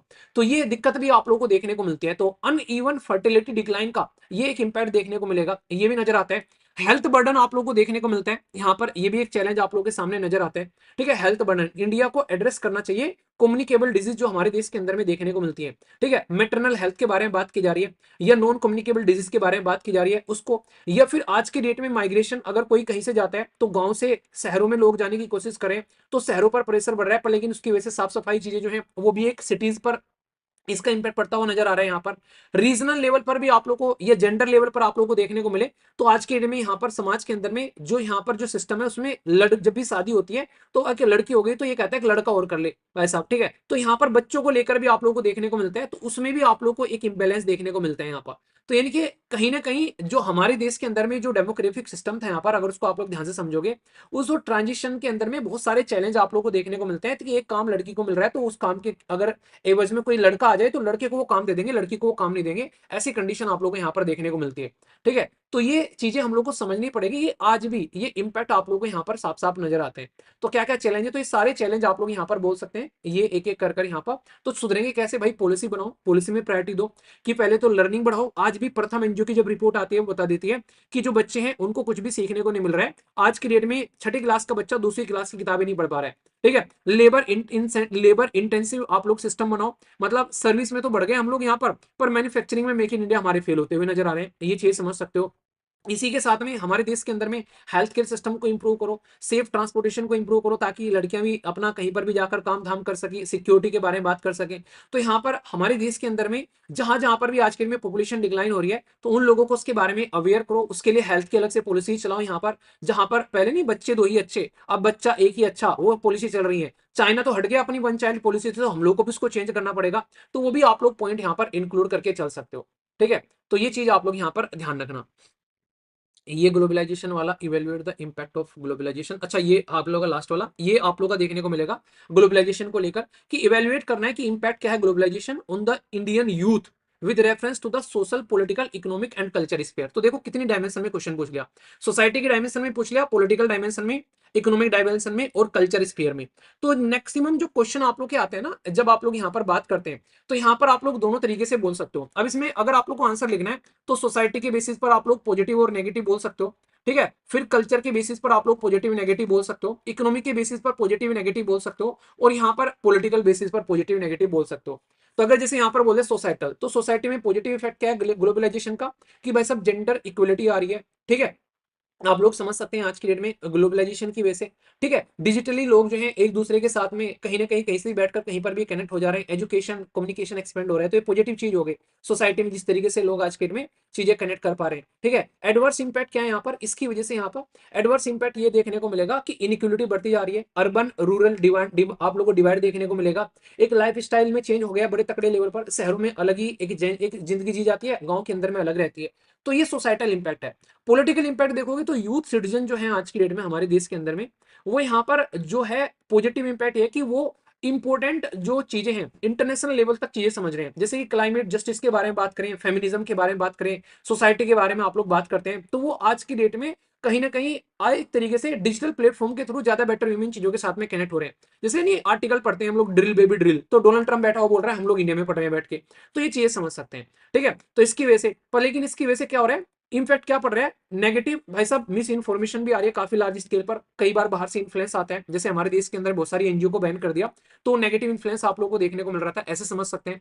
इकोनॉमी के पॉइंट ऑफ से क्या इंपैक्ट पड़ेगा, भाई आईटी आया हमारे देश के अंदर में, ई कॉमर्स सर्विस आया, स्टार्टअप आए, उसकी वजह से लोगों को एम्प्लॉयमेंट मिला। तो ये डिजिटल सिस्टम की वजह से तो हो रहा है, ग्लोबलाइज की वजह से ही तो हो रहा है। ग्लोबलाइजेशन का जो सिस्टम आया, हम लोगों ने अपनी इकोनॉमी को ओपन किया, यहाँ पर ऑनलाइन प्लेटफॉर्म आगे बहुत सारे मार्केट में एक्सेस कर रहे हैं। ठीक है, तो इसकी वजह से चीजें हुई, पर लेकिन इंपैक्ट क्या बड़ा, एडवर्स इंपैक्ट, गिग वर्कर जैसी क्लास तैयार हो गई यहाँ पर, ना तो उनके पास में प्रॉपर सैलरी है, ना प्रॉपर सोशल सिक्योरिटी है, उनकी एक तरीके से कहानी खराब करके रख दी यहाँ पर। ठीक है, तो आज के में सबसे ज्यादा फ्रस्ट्रेट हुई है, उनको बुरी तरीके से ट्रीट किया जाता है, तो उसका नेगेटिव इंपैक्ट आप लोगों को देखने को मिलेगा।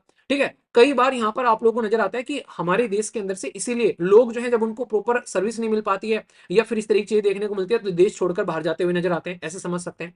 कल्चर पर क्या इंपैक्ट है इसका, पॉजिटिव इफेक्ट देखो तो म्यूजिक, फूड, सिनेमा, फैशन बाहर से सीख रहे हैं हम लोग आज के डेट में। भाई साहब वेस्टर्न वर्ल्ड में क्या खाते हैं क्या पीते हैं, हम भी आज के दिन पिज्जा बर्गर चाउमीन खा रहे हैं, ये वेस्टर्न वर्ल्ड का एक इंपैक्ट है। तो ये कल्चर इंपैक्ट आप लोगों को देखने को मिलेगा। ठीक है, इसकी वजह से हमारा योगा भी बाहर पहुंच रहा है, हमारा सिनेमा बाहर पहुंच रहा है, तो हम लोग भी बाहर के ऊपर इंपैक्ट डाल रहे हैं।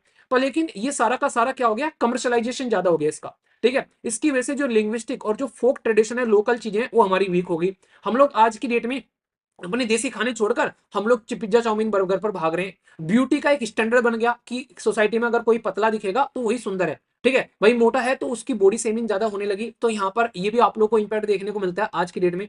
तो ये इस तरीके की जो चीजें हैं वो नेगेटिव इंपैक्ट भी हैं, तो दोनों तरीके से आप लोग क्वेश्चन को यहाँ पर कनेक्ट कर सकते हो। तो मैंने कोशिश किया ताकि आप लोग यहाँ पर चीजों को उस तरीके से कनेक्ट करो कि आप लोग के माइंड में इसको लेकर प्रॉपर क्लैरिटी आए यहाँ पर। ठीक है, समझ में आ गया पूरा का पूरा। तो देखो क्वेश्चन को जब अटेम्प्ट करते हैं ना, तो इस तरीके से आप लोग चीजों को कनेक्ट करके यहाँ पर देख सकते हो। तो मेरा बेसिक पर्पज ये कि आप लोग को ऐसा समझा दिया जाए ताकि आप लोग प्रॉपर इसके साथ में कनेक्ट कर पाए। ठीक है, ओके। यहाँ पर अभी नेक्स्ट क्वेश्चन देख लेते हैं। यहाँ पर इसमें कौन सा क्वेश्चन बच गया, यहाँ पर बात की जा रही है, ये बेसिकली हवाएं हैं। ठीक है, तो ये हवाएं हैं, लू, चिनूक और फोम। तो विंड के बारे में बात की जा रही है।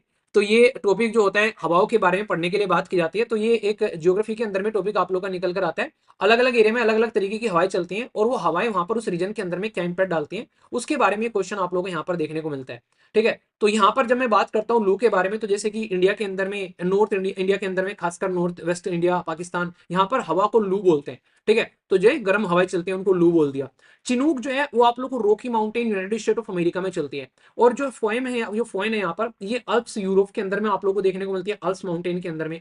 तो इनके प्रॉपर सीजन होता है, किस सीजन में लू चलती है हमारे यहाँ पर, तो उनके बारे में आप लोगों से यहाँ पर पूछा जा रहा है कि रीजनल जो हवाएं होती हैं वो वहां पर किस तरीके से इंपैक्ट डालती हुई नजर आती हैं, उनके बारे में बात की जाए। रीजन वाइज कैसे चलती हैं, उनका नेचर क्या होता है, क्लाइमेटिक इंपैक्ट क्या होता है। भाई जब हवा चलती है किस तरीके का, हमारे यहाँ पर अपना अगर समझोगे तो वो ड्राई हो जाता है, डस्ट की यहाँ पर हवाएं एक तरीके से धूल भरी आंधे चलती हुई नजर आती हैं, ऐसे आप लोग समझ सकते हो। ठीक है, ऐसे ही चिनूक आप लोगों को देखने को मिलेगा, ऐसे ही आप लोगों को देखने को मिलेगा। तो अलग अलग रीजन में इनके अलग अलग इंपैक्ट निकल कर आते हैं, तो उनको कंपेयर करने की बात की जा रही है। टेम्परेचर बढ़ जाता है, नॉर्मली हम लोग लू बोल देते हैं, टेम्परेचर बढ़ गया, मॉनसून के अंदर में हीट होने लगती है चीजें। ठीक है, और चिनूक जो है उनको स्नो ईटर कहा जाता है, तो क्वेश्चन ही पूछा चुका है प्रीलिम्स के अंदर भी यहाँ पर। स्नो ईटर कहते हैं क्योंकि जैसे गर्मी बढ़ेगी, टेम्परेचर बढ़ेगा, तो बर्फ जो है वो घटना स्टार्ट हो जाएगा, तो उसको आप लोग स्नो ईटर बोल देते हो यहाँ पर। तो ये चीजें आप लोग यहाँ पर समझ सकते हैं। तो कई बार इस तरीके के क्वेश्चन भी आप लोगों से पूछ ले आते हैं कि भाई साहब उनको इस तरीके से हम लोग देखने लगते हैं, तो ये पॉइंट आप लोग यहाँ पर ध्यान रख सकते हैं। ठीक है, नेक्स्ट यहाँ पर आप लोग के सामने है यहाँ पर ये क्वेश्चन कि भाई साहब एनालाइज करना है कि रोल क्या है सैटेलाइट बेस्ड टेक्नोलॉजी के बारे में in achieving the climate smart agriculture and food security. अब मैं एक इंटरेस्टिंग चीज बताता हूँ। पहले जो था ना यूपीएससी का जो क्वेश्चन पूछने का तरीका था, आप लोगों को पता है कि जीएस पेपर 3 के अंदर में टेक्नोलॉजी आती है, पर लेकिन इन्होंने क्या किया, इन्होंने यहाँ पर टेक्नोलॉजी ठूस दी इसके अंदर में लाकर यहाँ पर। तो आज की डेट में आप लोग बिल्कुल सिलेबस को सेपरेट नहीं कर सकते यूपीएससी का, कि आप लोग बोल दो यार ये तो क्वेश्चन जो है वहीं पूछा जाएगा, यार ये क्वेश्चन तो यहाँ पूछा नहीं जाएगा। तो यहाँ पर देख लो आप लोगों के सामने डायरेक्ट क्वेश्चन आ रखे हैं यहाँ पर आप लोगों के सामने निकल कर। तो यहाँ पर आज की डेट में जो सिलेबस है वो इतना ज्यादा ओवरलैप कर दिया इन लोगों ने, अब आप लोग उसको इंडिपेंडेंट तरीके से नहीं देख सकते बिल्कुल कि हाँ ये क्वेश्चन वहीं पर पूछा जाएगा, ये क्वेश्चन यहाँ पर नहीं पूछा जाएगा। तो उसके रेस्पेक्ट में जैसे मैंने आप लोगों को एक बार जम्मू एंड कश्मीर का एग्जांपल देकर भी समझाया था कि जम्मू एंड कश्मीर में पॉलिटिकल चीजें क्या है, तो उसके बारे में क्वेश्चन बन जाएगा। जम्मू एंड कश्मीर की इकोनॉमी क्या है, उसके ऊपर में क्वेश्चन बन जाएगा। तो जम्मू एंड कश्मीर की सोसाइटी है, तो सोसाइटी से रिलेटेड क्वेश्चन आप लोगों का बन जाएगा। तो कहने के लिए तो जम्मू एंड कश्मीर ही है ना, पर लेकिन क्वेश्चन कैसे कैसे बन रहे हैं वो आप लोग यहाँ पर देख सकते हैं।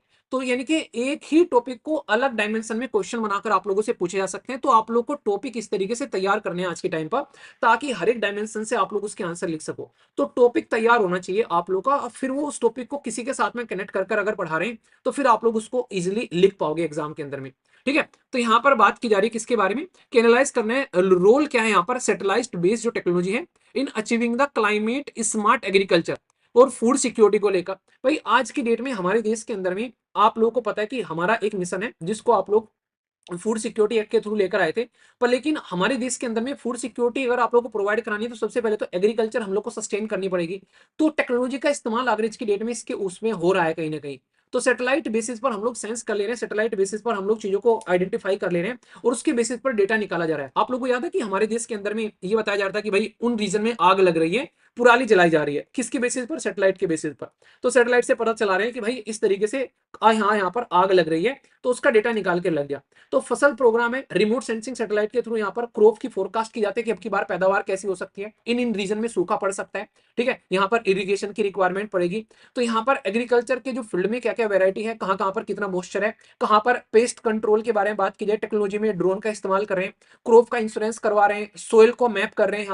यहाँ पर आज के में नाविक सिस्टम का इस्तेमाल कर अपने जो बेसिकली खासकर जो एप्लीकेशन के थ्रू यहाँ के किसानों को गाइड किया जा रहा है। यहाँ पर इवन जब एग्रीकल्चर की बात करते हैं तो उसमें फिशरी वाला सेक्टर भी आप लोग ले सकते हैं, क्योंकि आप लोगों को याद होगा मैंने एक स्कीम डिस्कस की थी और मैंने कहा था कि जो हमारे देश के अंदर भी कोस्टल रीजन में जो फिशरमैन पाए जाते हैं उनको भी किसान क्रेडिट कार्ड दिया गया है। तो किसान क्रेडिट कार्ड फिशरमैन को दिया जा रहा है, तो फिशरमैन जो है वो भी यहाँ पर किसान की कैटेगरी में आते हैं। तो फिशरमैन की भी एक तरीके से कोस्टल रीजन में फूड सिक्योरिटी में बहुत बड़ा रोल होता है, तो उनको भी आप लोग यहाँ पर कंसिडर कर सकते हैं। ठीक है, तो ये चीजें आप लोग समझ सकते हैं। तो ये कुछ बेसिक चीजें हैं जो आप लोग यहाँ पर काउंट कर एक अच्छा आंसर यहाँ पर लिख सकते हैं।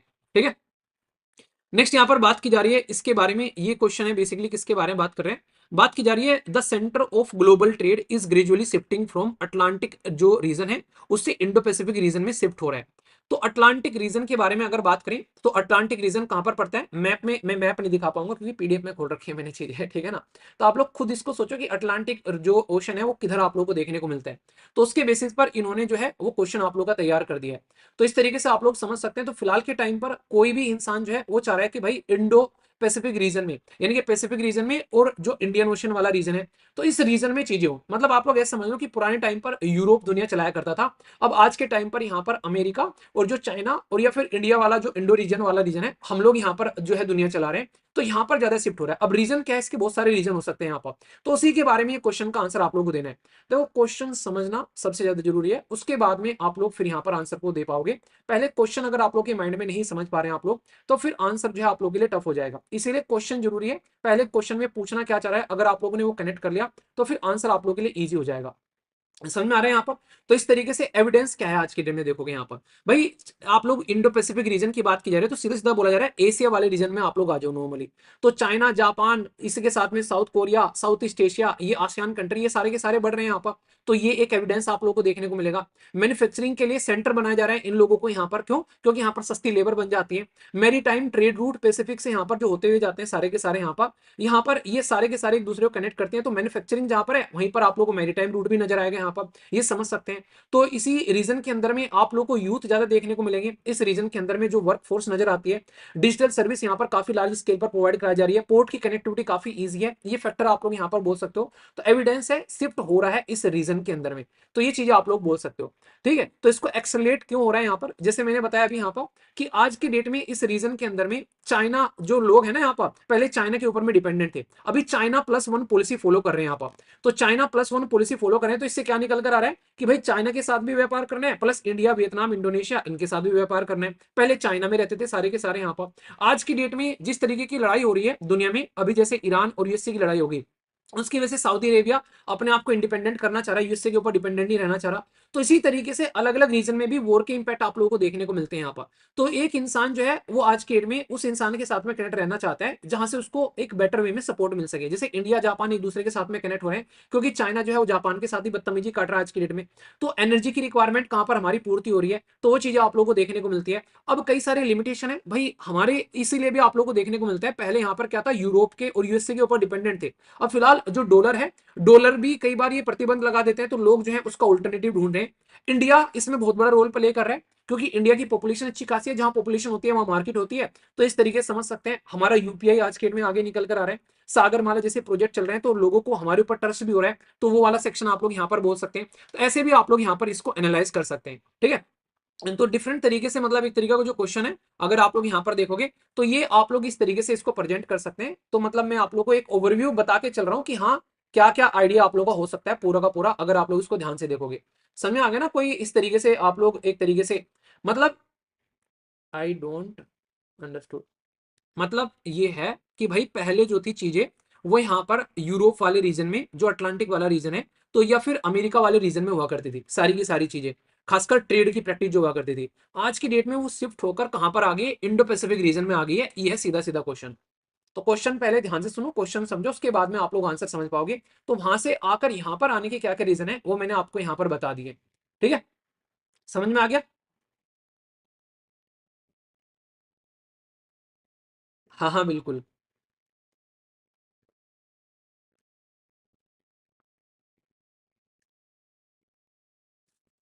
एक सेकंड पानी की बोतल से।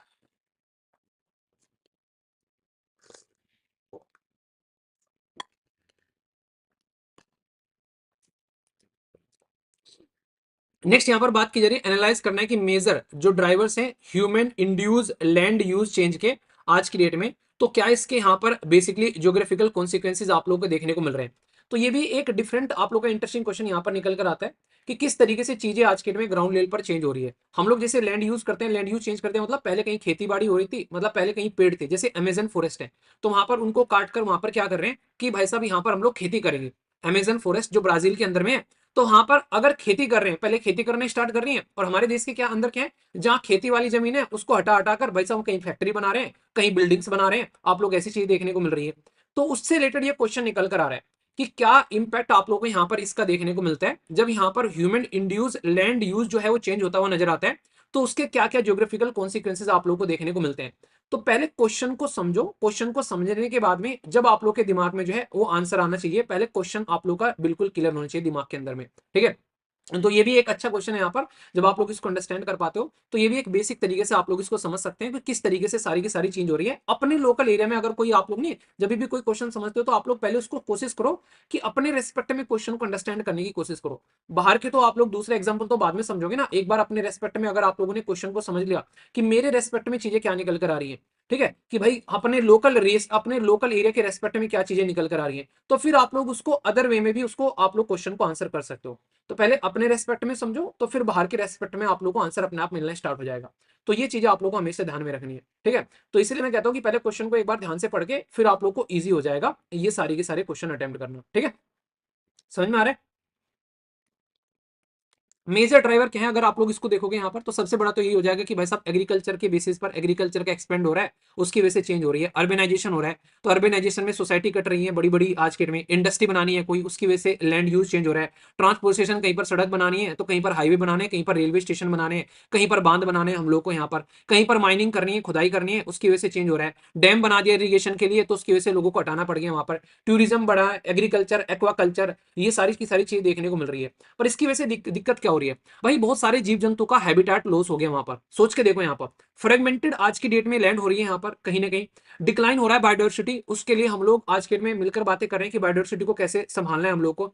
मिट्टी जो है और ज्यादा डेजर्टिफिकेशन की ओर चल रही है, मरुस्थलीकरण बढ़ रहा है यहाँ पर। पानी की अलग से टेंशन, वाटर की अलग से टेंशन यहाँ पर निकल कर आ रही है। ग्राउंड वाटर हम लोग अपने लिए यूज कर रहे हैं, फैक्ट्री में यूज कर रहे हैं, उसको पोल्यूटेड कर दे रहे हैं, तो उसकी वजह से आप लोग को चीजें देखने को मिल रही है। तो ये इंपैक्ट आप लोगों को देखने को मिल जाएंगे। तो अर्बन हीट आइलैंड बन गए, अर्बन फ्लड आ रही है आज की डेट में आप लोगों को देखने को मिलेगा। तो ये वनरेबिलिटी हो रही है, तो शहरों पर भी इंपैक्ट अलग तरीके से पड़ रहा है, और जो जब जंतु रहते थे जंगल के अंदर में, उनकी अलग से कहानी खराब कर दी हम लोगों ने।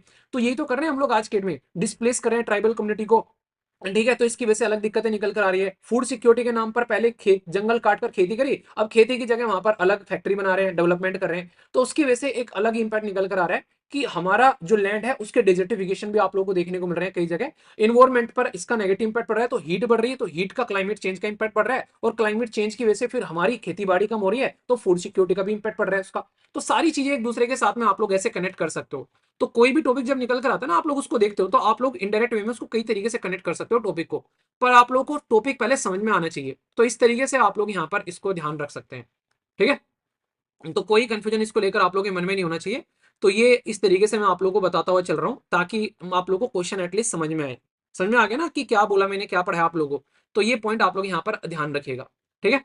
आगे चले, यहाँ पर बात की जा रही है किसके बारे में, ये बात की जा रही है फुजीवारा इफेक्ट के बारे में। साइक्लोन से रिलेटेड है, एक टॉपिक है यहाँ पर बेसिकली फुजीवारा इफेक्ट। तो साइक्लोन से रिलेटेड आया था, उसकी मूवमेंट और इंटेंसिटी को लेकर। तो ये एक तरीके से अगर आप लोगों ने पढ़ रखा है तो आप लोग इसका आंसर कर पाओगे। नॉर्मली इसको वैसे नहीं आप लोग लेकर चल पाओगे, ठीक है। टुंड्रा रीजन जो है यहाँ पर इकोलॉजिकल फर्जाइल, जो आज की डेट में बात करें इकोलॉजिकल फर्जाइल हो रहा है, पर इकोनॉमिकली इंपॉर्टेंट है यहाँ पर।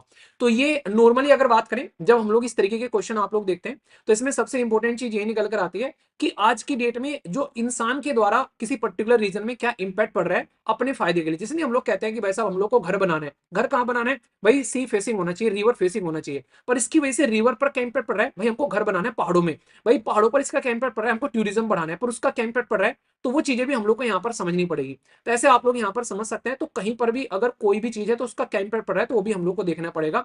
तो टुंड्रा रीजन जो है इकोलॉजिकली फर्जाइल है। जैसे उदाहरण के तौर पर मैं नॉर्मल टुंड्रा रीजन को तो आप लोग छोड़ दो, ये तो आर्टिक वाला रीजन हो गया जो आप लोग को वहां पर बेसिकली। नॉर्मली अगर मैं बात करूं हमारे वेस्टर्न घाट के बारे में ले लो, आप लोग यहाँ पर हिमालयन वाले रीजन के बारे में ले लो, वहां पर इकोलॉजिकली फर्जाइल है, पर फिर भी हम लोग इकोनॉमी के पॉइंट ऑफ से यहाँ पर चीजें बढ़ा रहे हैं, टूरिज्म बढ़ा रहे हैं, और वहां पर डेवलपमेंट कर रहे हैं भाई साहब, बड़ी बड़ी बिल्डिंगें बना रहे हैं वहां पर। तो उसकी वजह से क्या इंपैक्ट हो रहा है वहां पर। तो वही चीजें आप लोग यहाँ पर किसी के भी रीजन के बारे में पूछा सकता है। टुंड्रा दे दे यहाँ पर, वेस्टर्न घाट दे दे यहाँ पर, सेम सेम क्वेश्चन लिख देंगे कि वेस्टर्न घाट वाला रीजन जो है इकोलॉजिकली फर्जाइल है, पर इकोनॉमिकली बड़ा इंपॉर्टेंट है भाई साहब।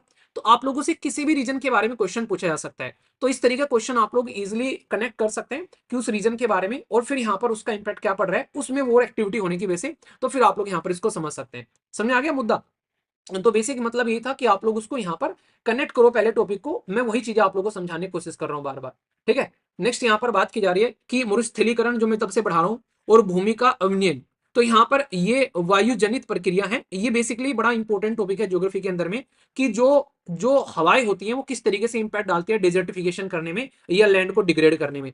तो जिसने ज्योग्राफी की क्लास ली होगी उसको सबको ये चीजें समझ में आ रही होगी कि किस तरीके से लैंड डिग्रेड होती है, हवा का क्या इंपैक्ट पड़ता है लैंड को डिग्रेड करने में।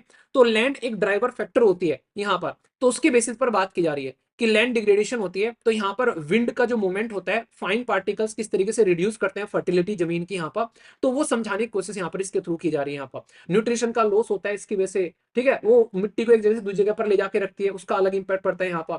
तो बड़े बड़े दूल्स बन जाते हैं कई जगह, रोड पर, कैनाल में, जगह जगह जाकर वो मिट्टी सेट होती नजर आती है, धूल के तूफान आते हैं, उसकी वजह से क्या इंपैक्ट पड़ता है, तो ह्यूमन पर क्या इंपैक्ट पड़ रहा है, उस एरिया पर क्या इंपैक्ट पड़ रहा है, एग्रीकल्चर पर क्या इंपैक्ट पड़ रहा है, तो ये आप लोग कैसे कंट्रोल कर सकते हैं उसको, तो वो मुद्दा आप लोग यहाँ पर समझ सकते हैं। ठीक है, तो ये वाला क्वेश्चन आप लोग इस तरीके से यहाँ पर निकल कर आता है। तो ये भी एक अच्छा एक क्वेश्चन है, मतलब लिख करने लायक क्वेश्चन है। आप लोगों ने ज्योग्राफी पढ़ रखी होगी, बड़ी इजी टॉपिक है ये सारे के सारे। मतलब मुझे जो मतलब मॉडरेट टाइप का क्वेश्चन पेपर लग रहा है, मतलब डुएबल क्वेश्चन पेपर है अगर आप लोगों ने देख रखी है चीजें तो। यहाँ पर वाटर रिसोर्सेज जो बोथ है यहाँ पर एसिड्स और रिसोर्स कॉन्फ्लिक्ट का भी रीजन है। भाई मेरे पास में पानी है तो मेरी एसिड्स भी है, यानी कि मेरा धन है, मेरी संपत्ति है, पर लेकिन उसकी वजह से मेरी लड़ाई भी हो रही है। ऐसे कर लो कि जैसे नहीं, आज के डेट में दूर जाने की क्या जरूरत है, जैसे गांव में खेतों में जब ट्यूबवेल का पानी चलता है तो उसके ऊपर लड़ाई हो जाती है कई बार। यहाँ पर अभी आप लोग रिवर को लेकर बात कर लो, अलग अलग राज्य लड़ रहे हैं, कंट्री के बारे में बात कर लो, अलग अलग राज्य, अलग अलग कंट्री लड़ते हुए नजर आ रहे हैं पानी को। तो पानी रिसोर्सेज भी है, एक तरीके का एसिड्स भी है, और इसकी वजह से भाई साहब लड़ाई भी हो रही है। तो दोनों तरीके का काम पानी कर रहा है, और इसका इंपैक्ट आप लोगों को देखने को मिलेगा। तो जैसे इंडस, हमारी गंगा, ब्रह्मपुत्र, ये क्या है, तो वर्ल्ड की मोस्ट डेंसली पॉपुलेटेड रीजन है, एग्रीकल्चर की रीजन है, यहाँ पर सबसे ज्यादा इरिगेशन की फैसिलिटी मिलती है। हिमालयन रिवर जो है वहां से बिजली बना रहे हैं। इन जो आज के डेट में हम लोग यहाँ पर ट्रांसपोर्टेशन के लिए भी इस्तेमाल कर रहे हैं इन रिवर को आज की डेट में। फिशरी का पालन आप लोग देख सकते हैं, बायोडाइवर्सिटी काफी इंपॉर्टेंट रोल प्ले करती है। इंडस वाटर ट्रीटी हो रही है दो देशों के बीच में, तो काम चल रहे हैं। पर कॉन्फ्लिक्ट क्या है भाई साहब, यहाँ पर कॉन्फ्लिक्ट निकल कर आता है जब यहाँ पर अपर स्टेट जो है बदतमीजी काटता है। इंडस वाटर ट्रीटी तो खैर अच्छी चली क्योंकि वो हमारे हाथ में थी, पाकिस्तान के हाथ में होती तो कितनी बार लड़ते हुए नजर आते, इसका अंदाजा नहीं है तुम लोगों को यहाँ पर। तो ऐसे आप लोग चीजों को कनेक्ट कर सकते हो। तो सीजनल लेवल पर आप लोग बात करो तो मानसून कम हो गया, कावेरी रिवर को लेकर लड़ गए भाई साहब दो राज्य आपस में, ठीक है, तो आप लोग समझ सकते हैं। तो कर्नाटक और तमिलनाडु किस तरीके से लड़ते हुए नजर आ रहे थे, तो ये चीजें समझ सकते हैं। तो कई बार इसकी इंफॉर्मेशन नहीं रहती, कितना पानी बरसा कितना नहीं बरसा, उसकी वजह से यहाँ पर दिक्कतें निकल कर आती है। ग्राउंड वाटर डिप्लीशन होता जा रहा है, नदी का पानी, उसकी वजह से दिक्कतें निकल कर आती है। तो ये टॉपिक अभी 2-3 दिन पहले नहीं पढ़ा, मैंने वाटर बोर्ड के बारे में पूरा टॉपिक डिस्कस किया था, तो वो आप लोग यहाँ पर चीजें समझ सकते हैं। ठीक है, तो ये भी एक तरीके से अच्छा क्वेश्चन आप लोग यहाँ पर बोल सकते हो, पर लेकिन ये भी डुएबल है। तो ये पूरा का पूरा पेपर मैंने आप लोगों को यहाँ पर बता दिया, इसके सारे के सारे क्वेश्चन मैंने आप लोगों को यहाँ पर बता दिए। कोई भी क्वेश्चन छूटा नहीं है, वो अलग बात है कि सेक्शन वाइज मैंने करा दिया, पर पूरा देखोगे तो हर एक क्वेश्चन में को मैं निकल गया हूँ। तो मुझे पेपर जो है मैं इसको मॉडरेट बोलूंगा, तो एक तरीके से मॉडरेट कैटेगरी में मैं इसको रखूंगा। ज्यादा टफ नहीं है, पर हाँ ऐसा नहीं कि बिना पढ़े हुए कर दोगे आप लोग यहाँ पर, इसको पढ़ना पड़ेगा आप लोगों को क्वेश्चन को करने के लिए। पर हाँ बढ़िया क्वेश्चन पेपर है, अच्छा क्वेश्चन पेपर है, मतलब आप लोग इजीली क्वेश्चन को कंप्लीट कर सकते हो। इस तरह क्वेश्चन पेपर आप लोगों को यहाँ पर देखने को मिल रहा है। ठीक है, तो पर्सनली आप लोगों को कैसा लगा आप लोग बताइएगा, मुझे तो एक अच्छा क्वेश्चन पेपर लग रहा है। आप लोग अपनी राय दे सकते हैं इसको लेकर। हाँ केन बात हो, वाटर लीक के बारे में बात कर लो, सारे एग्जाम्पल आप लोग यहाँ पर यूज कर सकते हो। ठीक है, तो लव यू ऑल यार, इतने पेशेंस के साथ में इस लेक्चर को सुनने के लिए। आशा करता हूं कि मैंने आप लोगों को यहाँ पर जिस तरीके से आप लोग समझना चाह रहे थे, पढ़ना चाह रहे थे, उसी तरीके से मैंने आप लोगों को यहाँ पर बता दिया। मॉडरेट कैटेगरी में रखो, टफ तो किधर से भी नहीं लग रहा मुझे। एक आधा टॉपिक है जो बिल्कुल टेक्निकल है, उसके बारे में, जैसे कि वो साइक्लोन वाला टॉपिक है, वो टेक्निकल है बिल्कुल, अगर पढ़ रखा होगा तो ही कर पाओगे, वरना सारे के सारे क्वेश्चन डुएबल है, बाकी क्वेश्चन आप लोग कर सकते हैं। ठीक है, हाँ हाँ बिल्कुल प्री जितना टफ, मेंस कुछ ठीक है। अच्छा प्री में तो तोते उड़ा दिए थे ना इन लोगों ने तो तोते तुम्हारे यहाँ ठीक कर रहे हैं ये लोग अब जा। ठीक है, तो प्री की अलग कहानी थी, तो यहाँ पर चीजें थोड़ी सी बेटर आप लोगों को देखने को मिलेगी। चलिए फिर आज का सेक्शन अच्छे से हम लोगों ने डिस्कस कर लिया है, कि क्वेश्चन आप लोगों को बता दिए। आशा करता हूँ कि समझ में आ गए होंगे। तो अच्छे से सुनने के लिए तहे दिल से धन्यवाद। और इससे आप लोगों को यही पता चल रहा होगा कि द हिंदू सुनने का कितना फायदा होता है। जब आप लोग द हिंदू डिस्कशन वगैरह सारी चीजें करते हो तो उससे कितना पॉजिटिव फायदा आप लोगों को देखने को मिलता है। ठीक है, तो लव यू ऑल, अगले पेपर के डिस्कशन के साथ में मिलता हूँ, तब तक अपना ध्यान रखिए, अच्छे से एंजॉय करिए। और पेपर भी मैंने शेयर कर दिया टेलीग्राम पर, तो वहां से जाकर पेपर भी डाउनलोड करके देख लेना एक बार खुद से भी आप लोग। ठीक है, और पसंद आया है तो दूसरों के साथ भी शेयर कर देना। तो अच्छे ध्यान रखकर, बाकी जो ईपीएफओ के लिए तैयारी कर रहे हैं वो आप लोग अच्छे से तैयारी करिए। तो ईपीएफओ के लिए जो चीजों को लेकर चल रहे हैं, तो आप लोग का उसके लिए